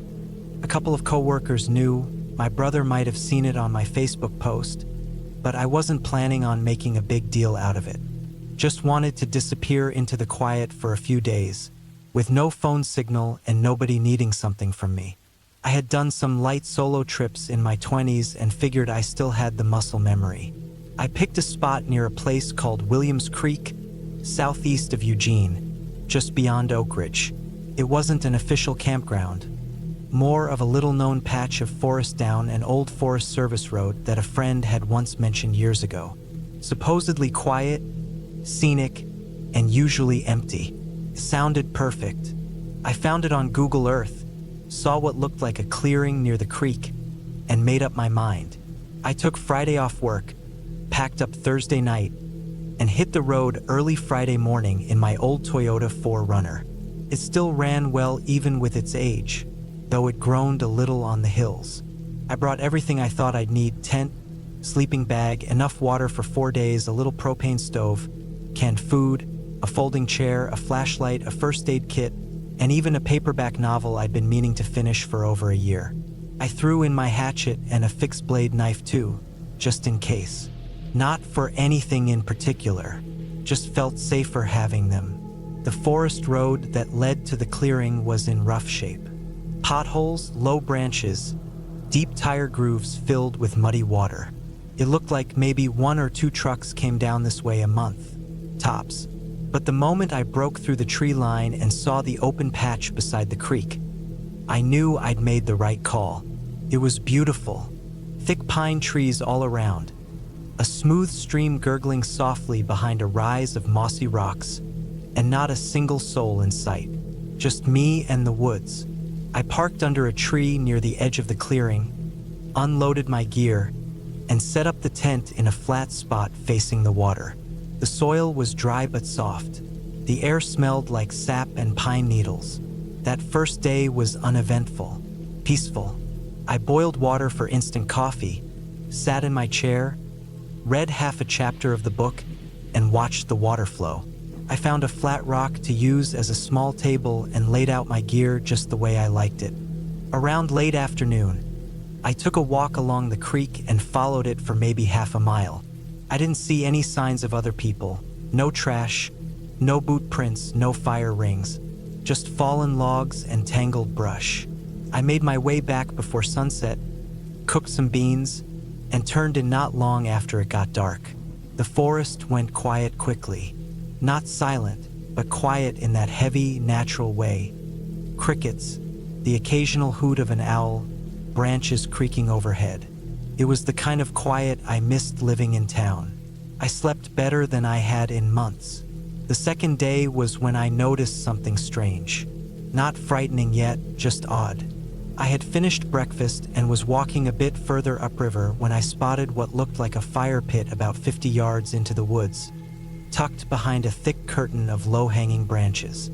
It wasn't old. Ash was still scattered inside the ring of stones, and there were 2 empty tin cans next to it. Both had been opened with a knife, not a can opener. One of the labels looked fresh, like it had only been rained on once or twice. I didn't touch anything. I just stood there for a few seconds, trying to figure out why someone would set up a fire pit in such a hidden spot when the clearing near the creek was far nicer. There was no trash, no backpack, no signs of sleeping gear.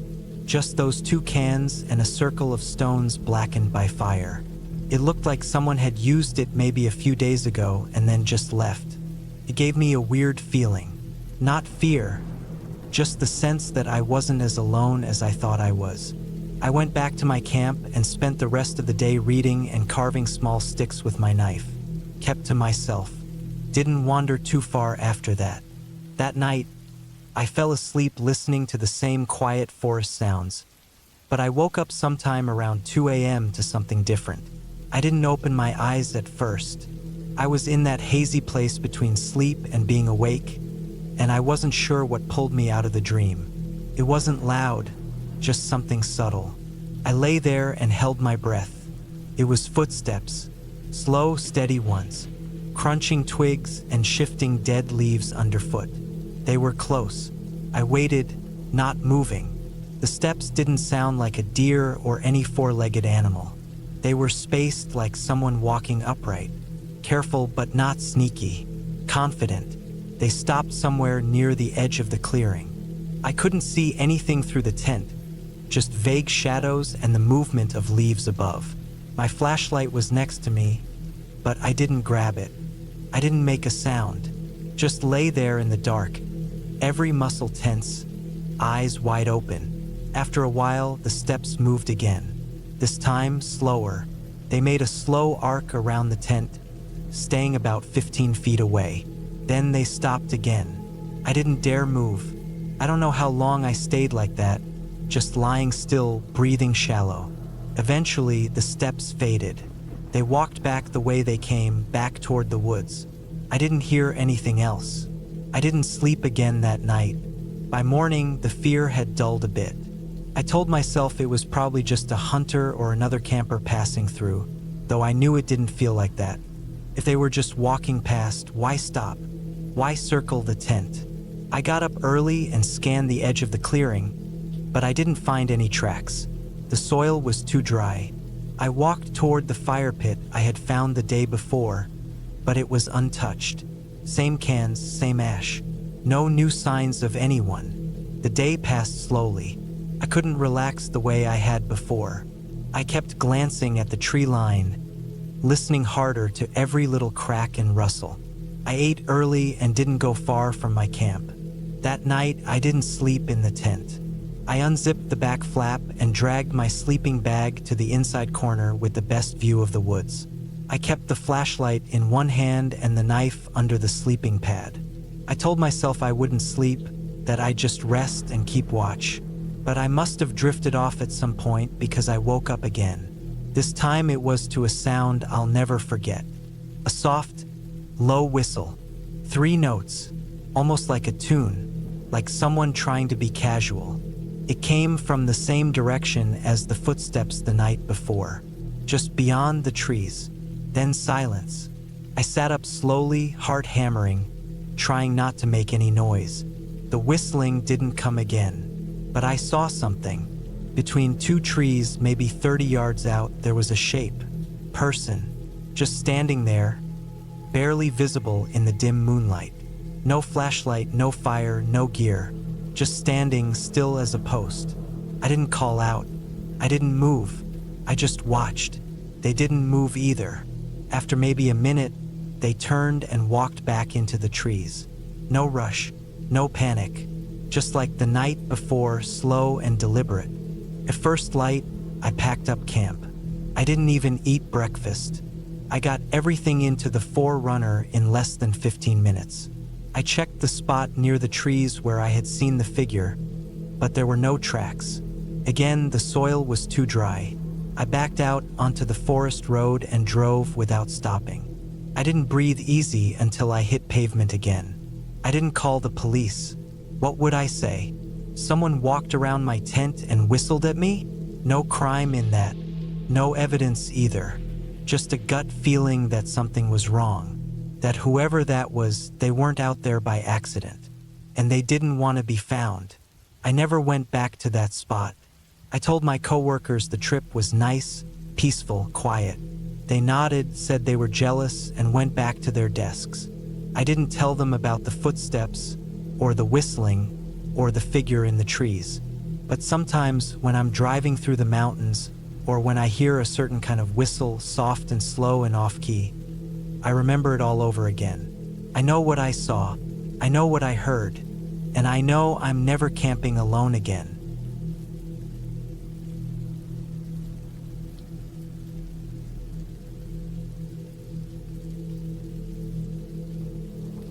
I was 34 when I finally decided to do something that had been sitting on my bucket list for a long time: camp overnight in a graveyard. Not for thrill-seeking or to prove something to anyone. It wasn't even about ghosts. I didn't believe in any of that. I just liked being alone in quiet, eerie places. There was something about them that made me feel real again. Like everything in the world got filtered down to just you and what's in front of you. Graveyards, old ones especially, had that kind of feel. Stillness, time-worn beauty, the weight of people long gone.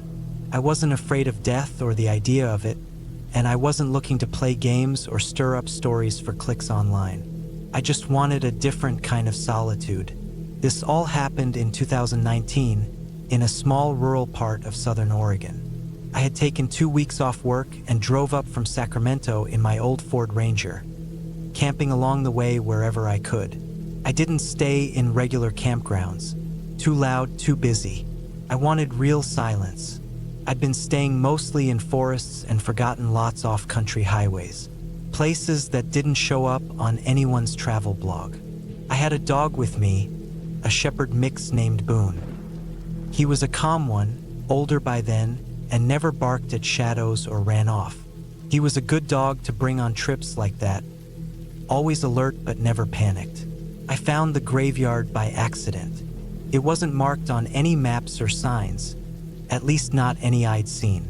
I'd stopped for gas in a small town called Albin, somewhere past Grants Pass, but before you hit the real emptiness of Eastern Oregon. The gas station was old, probably the last one before the land opened into nothing. The guy at the counter was maybe in his 60s. Worn face, sun-scorched skin, dusty flannel shirt.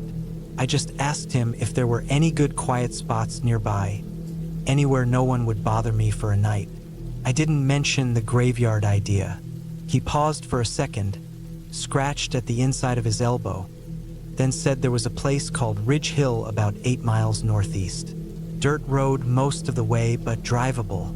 Said it used to be where the old townsfolk buried their dead back in the early 1900s. Said no one went up there anymore. It wasn't maintained, wasn't fenced in. That's all I needed to hear. I took a right off the highway and followed the route he mentioned. The dirt road turned rough about 2 miles in, the kind that makes you check every few minutes if your tires are still good. But the truck handled it. Boone perked up once or twice but didn't growl or bark. We passed a few faded wooden signs. None of them said cemetery or anything useful, just old numbers and arrows that didn't make much sense. Eventually, we came to a clearing that sloped up toward a narrow ridge. There were stones scattered along the slope, and I knew right away it was the place. I pulled up under a crooked pine tree, cut the engine, and stepped out. The wind was light but steady, dry, dusty. The sun was a couple hours from setting. The place didn't feel haunted or cursed or anything like that. It just felt abandoned. The gravestones were old and worn, some tipped over, others nearly buried under leaves and moss. Most had no names visible anymore. A few had dates carved faintly into them: 1912, 1899, 1906. I walked around slowly, letting Boone sniff the grass and sniff the wind. He didn't seem nervous. That was a good sign. Dogs sense things before we do, usually. I pitched my tent near the far edge of the ridge, maybe 50 yards from the last visible grave marker. I set up a small fire ring from some rocks I found nearby and cooked a basic meal: beans, jerky, and some leftover bread. Nothing fancy. I had a cooler in the truck with a few more things, but I wasn't planning on staying more than a night. I just wanted to soak it in. I ate with Boone lying at my feet, his ears twitching every so often but never sitting up. I watched the sun go down past the trees on the opposite ridge. The whole place went red for a few minutes, then that cold kind of blue that means night's not far. That first hour after sunset was peaceful. I sat by the fire, read a little from the beat-up paperback I kept in my glove compartment, and let Boone doze. The wind picked up a bit, and I heard a few branches snap up the hill, but nothing unusual. Deer maybe, birds. I knew those sounds. I'd heard them on dozens of camping trips before. But around 9, something started to shift. Not suddenly, just slowly, almost like my brain began picking up on things before I was aware of it. Boone sat up, not fast, not panicked, just alert. He stared up the ridge behind the graves, eyes fixed on something I couldn't see. I stood up and looked. Nothing, just darkness. I had a decent flashlight and I swept it back and forth across the slope. Trees, brush, broken stones. No movement. Boone didn't growl. He didn't bark. He just kept watching. I didn't like that. When a dog stares but doesn't make noise, it means they're unsure. I tried to ignore it for a while, went back to the fire, tried reading again. But I kept glancing over my shoulder, and Boone kept looking up the hill. At 10:30, I finally decided to zip up the tent and call it a night. I left the fire burning low, packed the food away in the truck, and got inside the tent with Boone. He curled up near the door like always. I left the outer flap unzipped so I could see out into the dark. I kept the flashlight next to me and laid there on my back, listening. The ridge groaned at night. Trees creaked. Something moved in the brush now and then. Maybe 15 minutes after laying down, I heard a crunch, not like a squirrel or rabbit, but something heavier. A footstep. One. Then nothing. I sat up. So did Boone. I held the flashlight, but I didn't turn it on yet. I waited. Then another crunch. Closer. Still not close enough to see anything in the dark, but close enough that my body locked up. I turned on the flashlight and swept the beam in an arc across the ridge. Nothing. No eyes, no figure, no movement. Boone growled low. Real low. The kind of growl that only lasted a few seconds but felt like it rattled your ribs. I stepped out of the tent, barefoot, just to listen better. The fire was down to glowing coals. I stood there for maybe 5 minutes, listening. Then I heard it again. Closer. 2 steps this time. Leaves crunching. Then again, nothing. That was when I grabbed my keys and unlocked the truck. I didn't pack anything, didn't break down the tent. I just opened the door and stood beside it. Something about that place was wrong now. Not haunted, not supernatural, just wrong. I'd camped in some of the roughest parts of Arizona, slept under overpasses in Texas, once even stayed in an abandoned factory outside Reno. I could handle weird, but this wasn't just weird. It was specific, targeted. Boone whined quietly. That decided it for me. If Boone wanted out, so did I. I started grabbing a few things, just the flashlight, some gear from the ground. But when I reached for the cooler, I heard it again. Fast footsteps. Running. They came from the ridge. I dropped everything and turned toward the sound. Flashlight up. I scanned as fast as I could. There was a person up there. A man. Just barely visible between 2 trees. He wasn't moving. He was crouched. Watching. Not running anymore. Not talking. Just watching me. My blood went cold. My first thought wasn't ghost or monster. It was worse. People. Real people. Crazy people. Drugged up people. Or worse. I shouted, not words, just a loud yell. And he didn't move. Didn't flinch. That scared me more than anything else. I started the truck. Boone jumped in, no hesitation. I slammed the door and threw it into reverse without even checking the slope. My rear bumper hit a stump, and I scraped a rock, but I didn't care. I just needed out. As I turned the truck around, headlights swept across the ridge. The man was gone. I drove faster than I should have, bouncing over rocks and sliding in the dust. I didn't stop until I was a few miles back on the paved highway. I pulled off into a rest stop and parked there for the night. Boone finally laid back down, but his ears stayed up for another hour. Next morning, I drove back up in daylight. I wasn't looking for the guy. I just wanted my tent and gear. I didn't care about the cooler or the food. I just wanted out. When I got there, everything was gone. Tent, gear, backpack. No trash, no torn fabric, no sign of animals. Gone. Like someone had taken it all carefully. But the strangest part? There were footprints around where the tent had been. Dozens of them. Not fresh, not deep, but not mine. Too many for just one person. Like a group had been there. But I'd never heard more than one set of footsteps. That's when I left for good. I never went back. I didn't report it. What would I say? Someone stood in the woods and stared at me? My camping gear disappeared?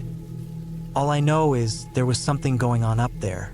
Not supernatural, not ghosts, just people, real ones, doing something they didn't want found. And I'd camped right in the middle of it.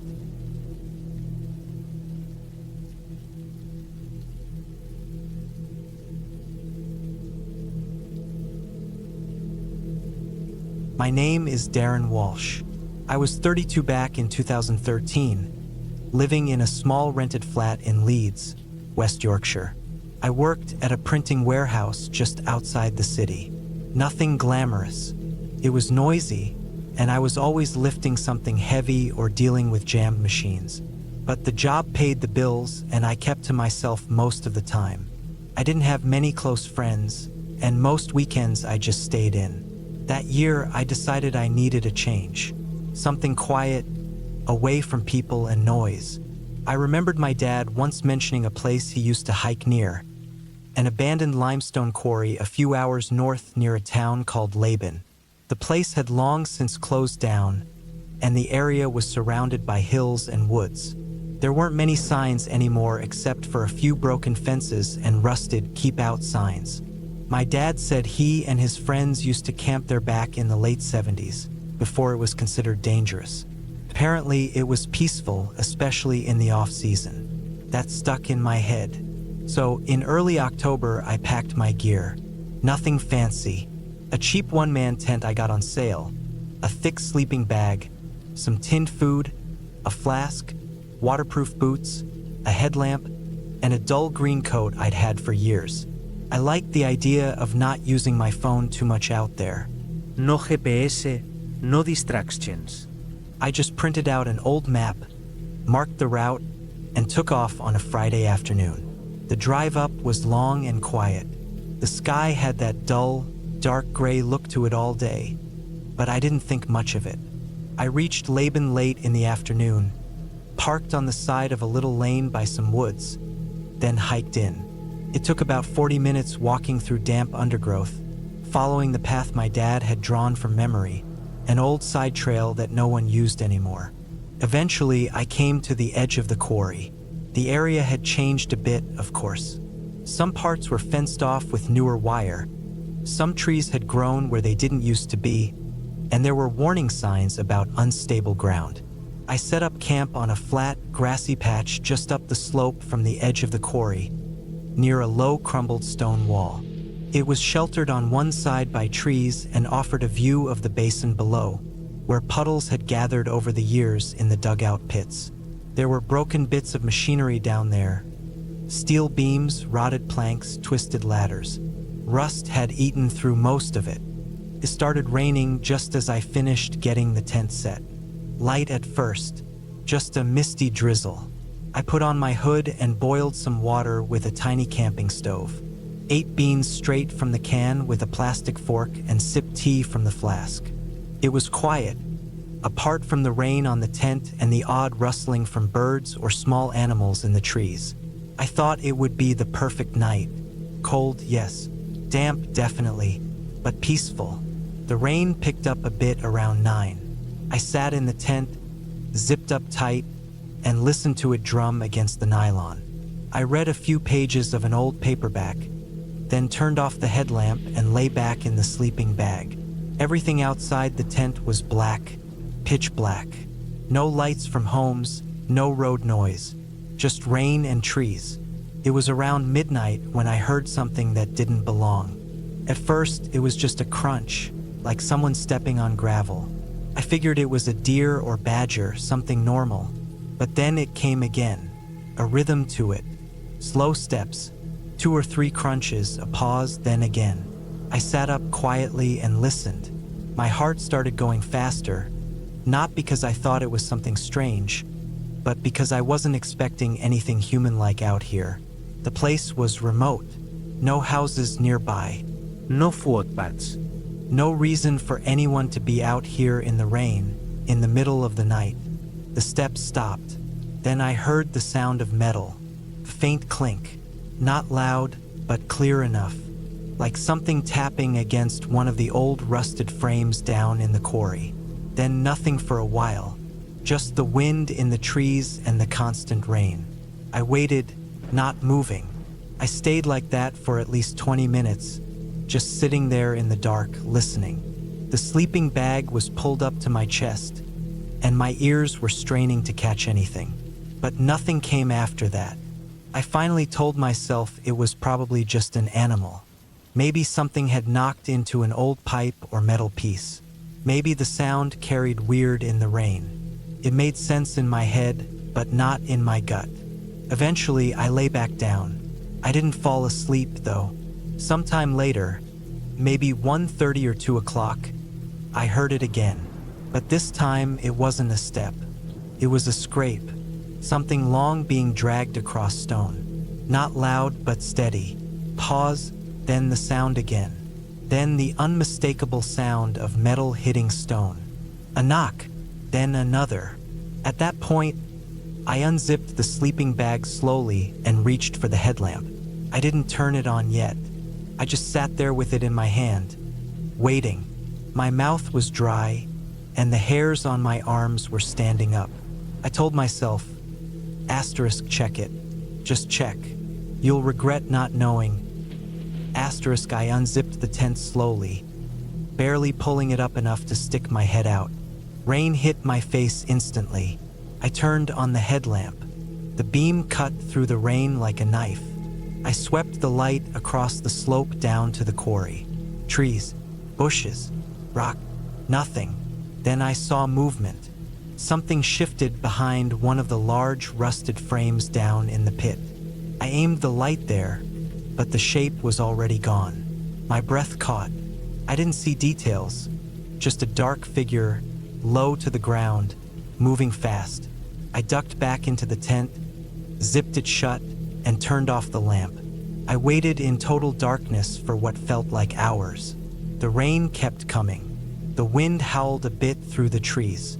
Every now and then, I thought I heard something. Another scrape or a knock, but I couldn't be sure. Around 3 o'clock, I made a decision. I wasn't going to wait around.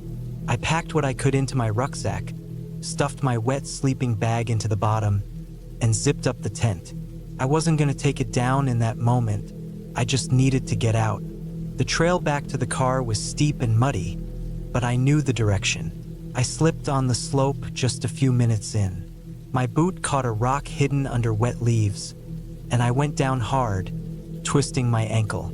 It wasn't broken, but it hurt like hell. I cursed under my breath, tried to walk it off, and kept moving. Every step was a jolt of pain, but the thought of staying back near that quarry made the pain seem easier. Then I heard something else. Not steps, not scrapes, breathing. Behind me, just for a second. A deep, slow exhale. Then silence. I didn't turn around. I just kept walking. I wanted to run, but I couldn't. I slipped twice more, hands sinking into mud, my coat soaked through. I dropped my torch somewhere near a cluster of brambles and didn't bother picking it up. I made it back to the lane around 4 a.m. My car was where I left it. I fumbled the keys, hands shaking, and finally got in. I locked the doors, turned the ignition, and drove. I didn't stop until I reached a petrol station near Harrogate.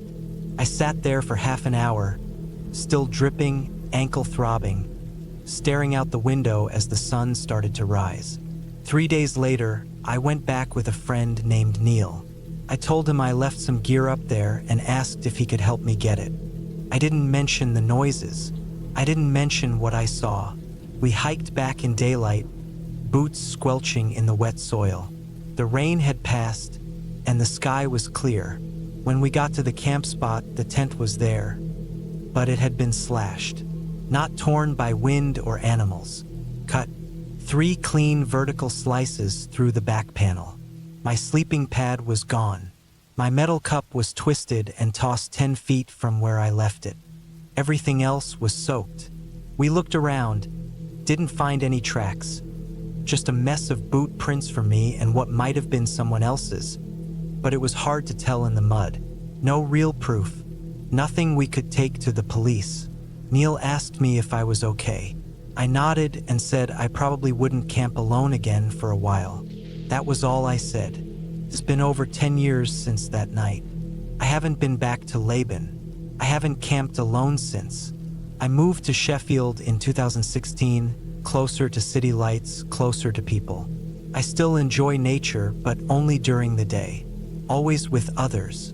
I don't know who or what was out there that night. A drifter? Someone hiding in the quarry? Someone who didn't want to be found?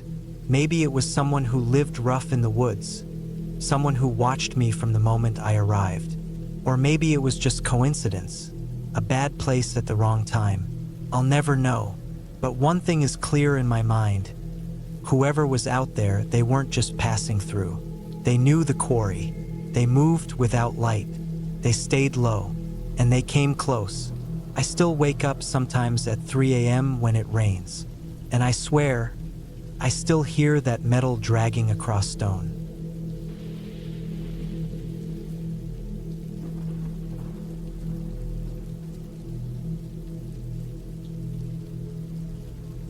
In the summer of 2017, I took a solo camping trip through the Auvergne region of central France. I was 33 at the time and living in Rotterdam. I had been working as a construction estimator for 8 years straight with barely a break. After going through a breakup earlier that year and feeling burnt out from work, I decided to use 2 full weeks of paid leave and spend time alone, away from everything. I'd done a good amount of camping in the Netherlands and Germany, but this was my first solo trip to France. I had read about the sparsely populated areas in Auvergne, especially the forested regions near Saint-Hilaire-d'Arlinck and La Chaise-Dieu. The idea of being deep in nature, far from people, was exactly what I needed. I didn't want to stay at a public campsite with other tents and caravans around. I wanted the real thing, wild camping, completely off-grid. I found a few possible locations on Google Earth and saved them offline. I packed my gear: a 2-person tent, a quality sleeping bag, a compact stove, freeze-dried food, a water filter, and basic tools. I kept my phone on airplane mode and brought a backup battery pack, just for emergencies. I wasn't looking to be reachable. I drove my aging Renault Kangoo down through Belgium, stayed the first night in a small motel outside Reims, and then cut into the center of France. After 2 days of driving, I reached the area I'd pinned. Dense forest land mixed with open meadows, very few villages around, and minimal road traffic. It looked like what I had imagined. Quiet, remote, a different pace of life altogether. The forest I chose to set up in sat about 2 kilometers west of a hamlet called La Croix-du-Marquet. I parked the car on a narrow gravel road that showed no signs of recent use, packed up my gear, and hiked about 40 minutes into the woods until I found a decent flat area near a dried-up creek bed. There were broken twigs around, deer tracks in the dirt, and the sort of quiet that made your ears ring. I pitched my tent around 5 p.m., collected firewood, and boiled some water for dinner. The air was cooler than I expected, especially in the shade, but it was clean and sharp. I felt tired but calm. I had made it. No calls, no noise, no obligations. Just trees and wind. The first night went smoothly. I lay on my sleeping mat, staring at the roof of the tent as night rolled in. I heard the usual things: leaves rustling, an owl calling in the distance, a few snaps of twigs here and there, but nothing strange. I fell asleep quickly and didn't wake up until the light crept in around 7 a.m. For the next 2 days, I stayed close to the campsite.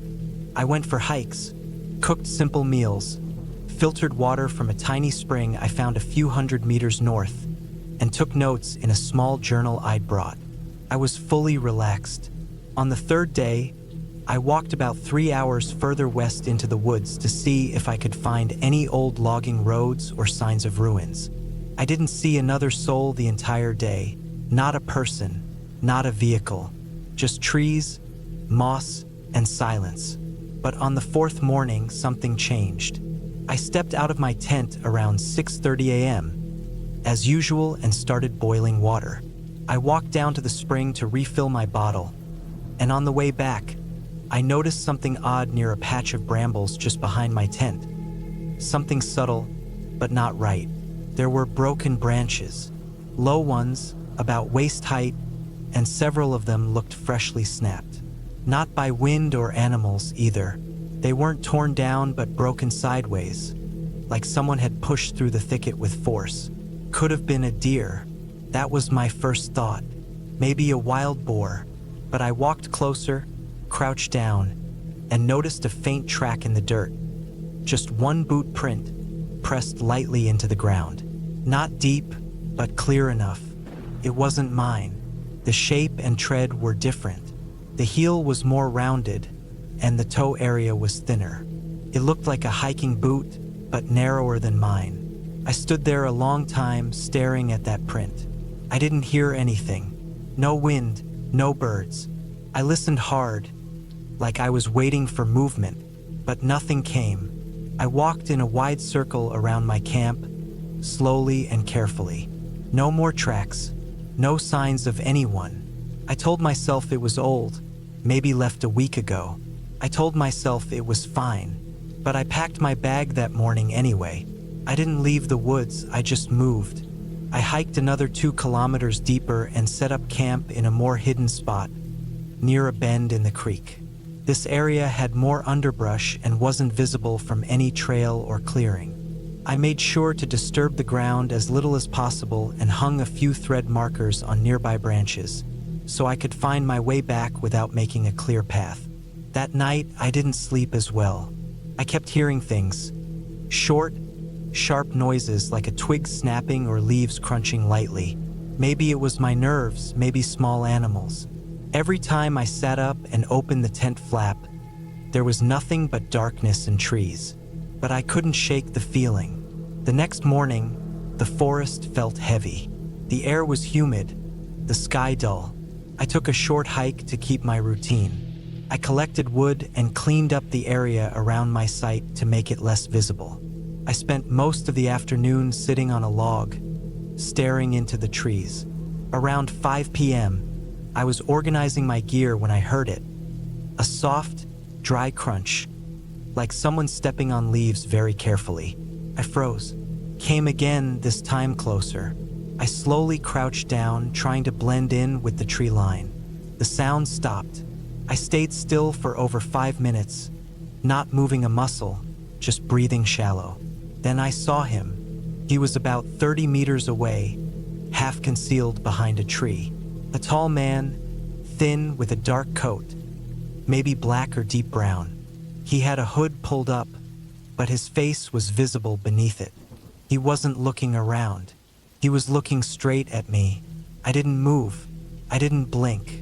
I just stared back, trying to understand what I was seeing. He stood completely still. No shifting, no scratching, not even looking down at his feet. Just dead still. His posture didn't look like a hiker's. He wasn't resting or exploring. He was watching. Then he turned and walked away. Not fast, just calmly, quietly, disappearing between the trees.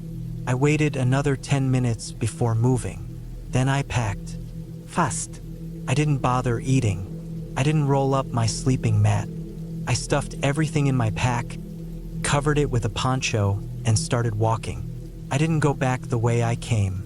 I turned east, following the creek bed, pushing through brush and thorns. I walked for nearly 2 hours without stopping. It got dark fast under the canopy, but I didn't light a torch. I didn't want light. I just wanted distance. Eventually, I found a small hollow under a rock outcrop. I didn't pitch my tent. I just crawled under the ledge, wrapped myself in the poncho, and waited out the night. I didn't sleep. At first light, I made my way east again until I reached a dirt path. I followed it south for nearly an hour until I hit an actual road. Cracked asphalt, but still usable. Another 40 minutes of walking brought me back to my car. It was untouched. No scratches, no signs of anyone near it. I got in, locked the doors, and started the engine. I drove for 3 straight hours until I reached a town called Brood. I checked into a cheap hotel under a fake name and didn't go back into the woods. I told myself it could have been a local, maybe someone who lived nearby, but that didn't make sense. His clothes didn't look like a farmer's or a hunter's. He wasn't carrying tools or a bag, just the coat and those eyes. He hadn't stumbled on me.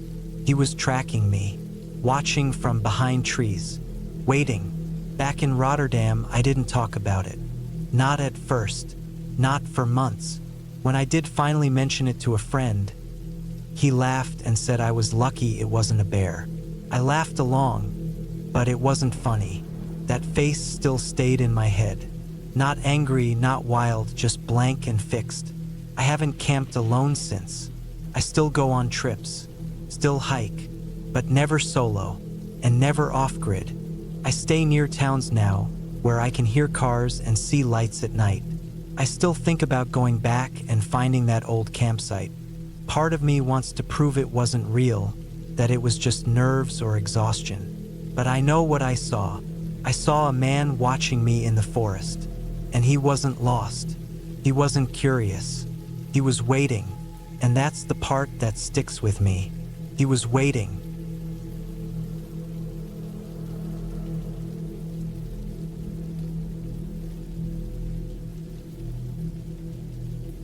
It was the summer of 2009 when I made the worst decision of my life. I had just turned 31. I was living in Flagstaff, Arizona at the time, working part-time doing odd construction gigs and small maintenance work for a local trailer park. My girlfriend had just broken up with me a few months before, and I was still dealing with the leftover mess of that.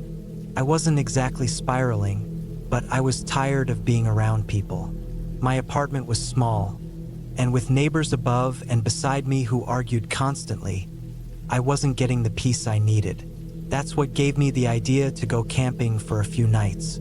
I used to camp a lot in my 20s, mostly up north around the Kaibab Plateau, and I remembered a spot about 40 miles northeast of Tuba City, way off any main roads in Navajo land, though you wouldn't know it unless you looked at a map carefully. I had been there twice with a buddy years ago. He had some family who lived in Lecce, and he told me about the hills out there, quiet, wide open, with small wooded valleys and lots of high desert terrain. The place was perfect if you wanted complete silence. I took my truck, loaded it with my gear, tent, food for a few days, water jugs, cooler, .22 rifle for small game, and a sidearm just in case. I brought my dog too, Bo, a 4-year-old shepherd mix I'd rescued 2 years earlier. He wasn't trained for protection, but he was alert and smart. Good dog. Loved being outside. I didn't tell anyone where I was going, and that was probably my first mistake. I just left early one morning, took the highway east until I hit the dirt road I remembered, and followed it for what felt like hours until I found the old turnoff. It was barely a road anymore, just a narrow path of rock and dried ruts that led into the hills. The truck took it slow. The area was untouched. No tire tracks, no signs of camps or fire rings, nothing. Just dirt, brush, rock, and the occasional stand of pinyon or juniper trees. I set up camp on the second evening, deep in a shallow valley where the trees got a little denser. I found a flat area not far from a boulder-strewn slope and about 30 feet from a dry wash that looked like it might carry water during the monsoon months. The air was hot and dry during the day, but cool at night. That first night was peaceful. I made a small fire, cooked a can of chili, gave Bo his share, and listened to the wind in the trees. It was so quiet that I could hear every little thing. A lizard skittering across dry leaves, an owl calling once or twice, the sharp rustle of small creatures in the brush. That kind of quiet messes with your head when you're used to city sounds. The next day, I went for a hike along the hills above my camp. I didn't see anything too unusual, but I remember seeing something that looked like an old animal pen or maybe the remnants of a corral. Old wooden beams half-rotted and sunk into the soil, some nails bent around them. Looked like it hadn't been used in decades. I didn't think much of it at the time. The reservation's full of little abandoned things. Sometimes it's just better to leave them alone. That second night, things started to feel off. Bo wouldn't settle. He kept lifting his head, sniffing at the air, and staring off into the trees to the east. I chalked it up to coyotes or maybe a mountain lion, though I hadn't seen any tracks or scat during the hike. I kept the fire going longer than I needed to. Something about the darkness around the camp felt thicker, like I wasn't alone out there. I tried to shake it off, blamed it on being out of practice and not camping for so long.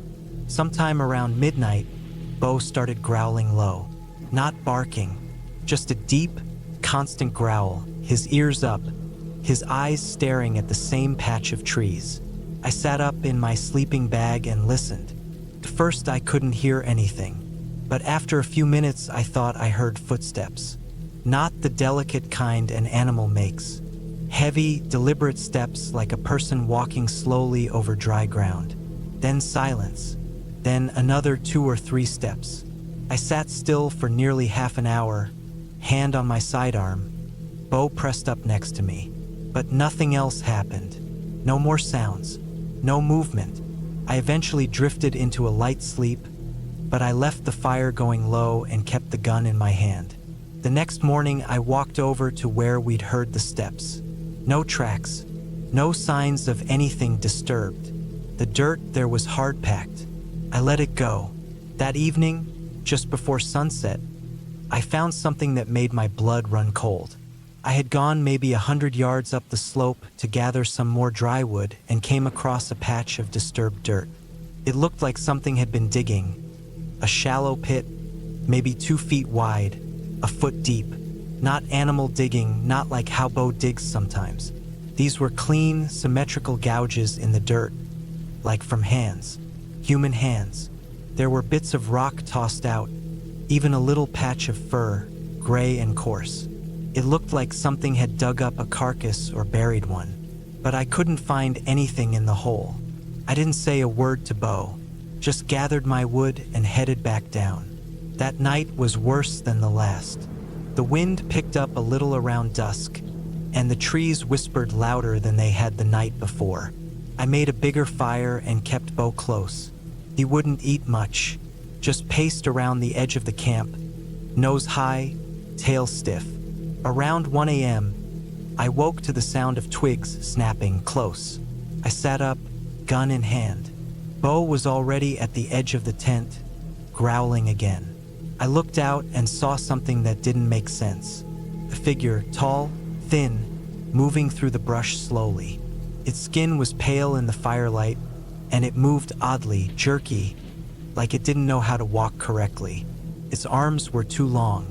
Its legs bent wrong at the knees. For a second, I thought maybe it was a sick man. Maybe a drugged-out hitchhiker or someone gone feral out here. But then it stopped and crouched, right at the edge of the firelight. And it didn't move for a long time.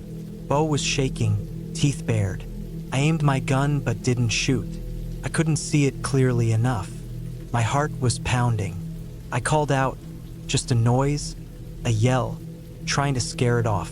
No reaction. Then it did something I still don't fully understand. It stood back up and turned toward me, and then it mimicked the noise I had just made. The same exact yell, same pitch, same length, but flat, empty, like it didn't come from a real mouth, like a recording played back wrong.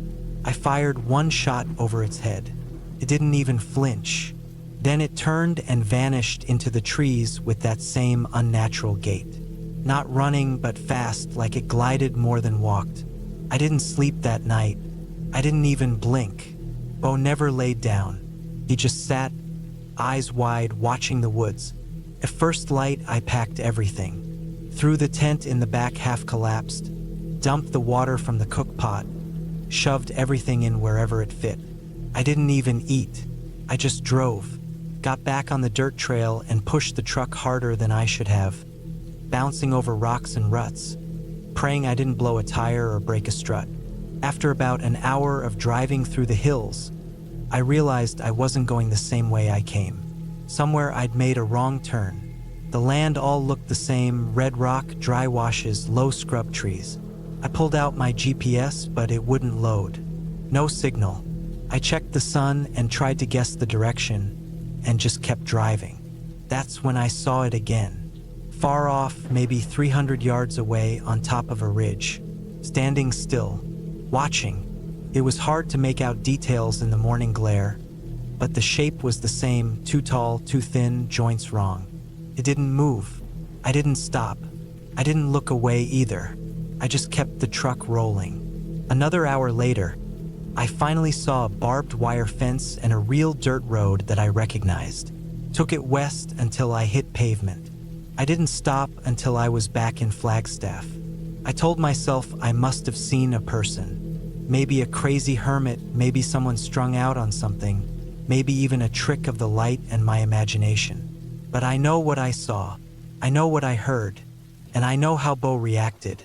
He never slept right again. For weeks after we got home, he'd wake up barking in the middle of the night, pacing the apartment, growling at the door.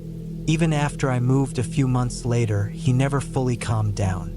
I never went camping again, and I never went back to that part of the desert. Not because I'm scared of some legend, not because I believe in monsters, but because whatever I saw out there was real, and it wasn't supposed to be. I've looked into it since then, read things, heard stories. The locals call them skinwalkers. I don't claim to know what they really are. I'm not Navajo. I don't pretend to understand their beliefs.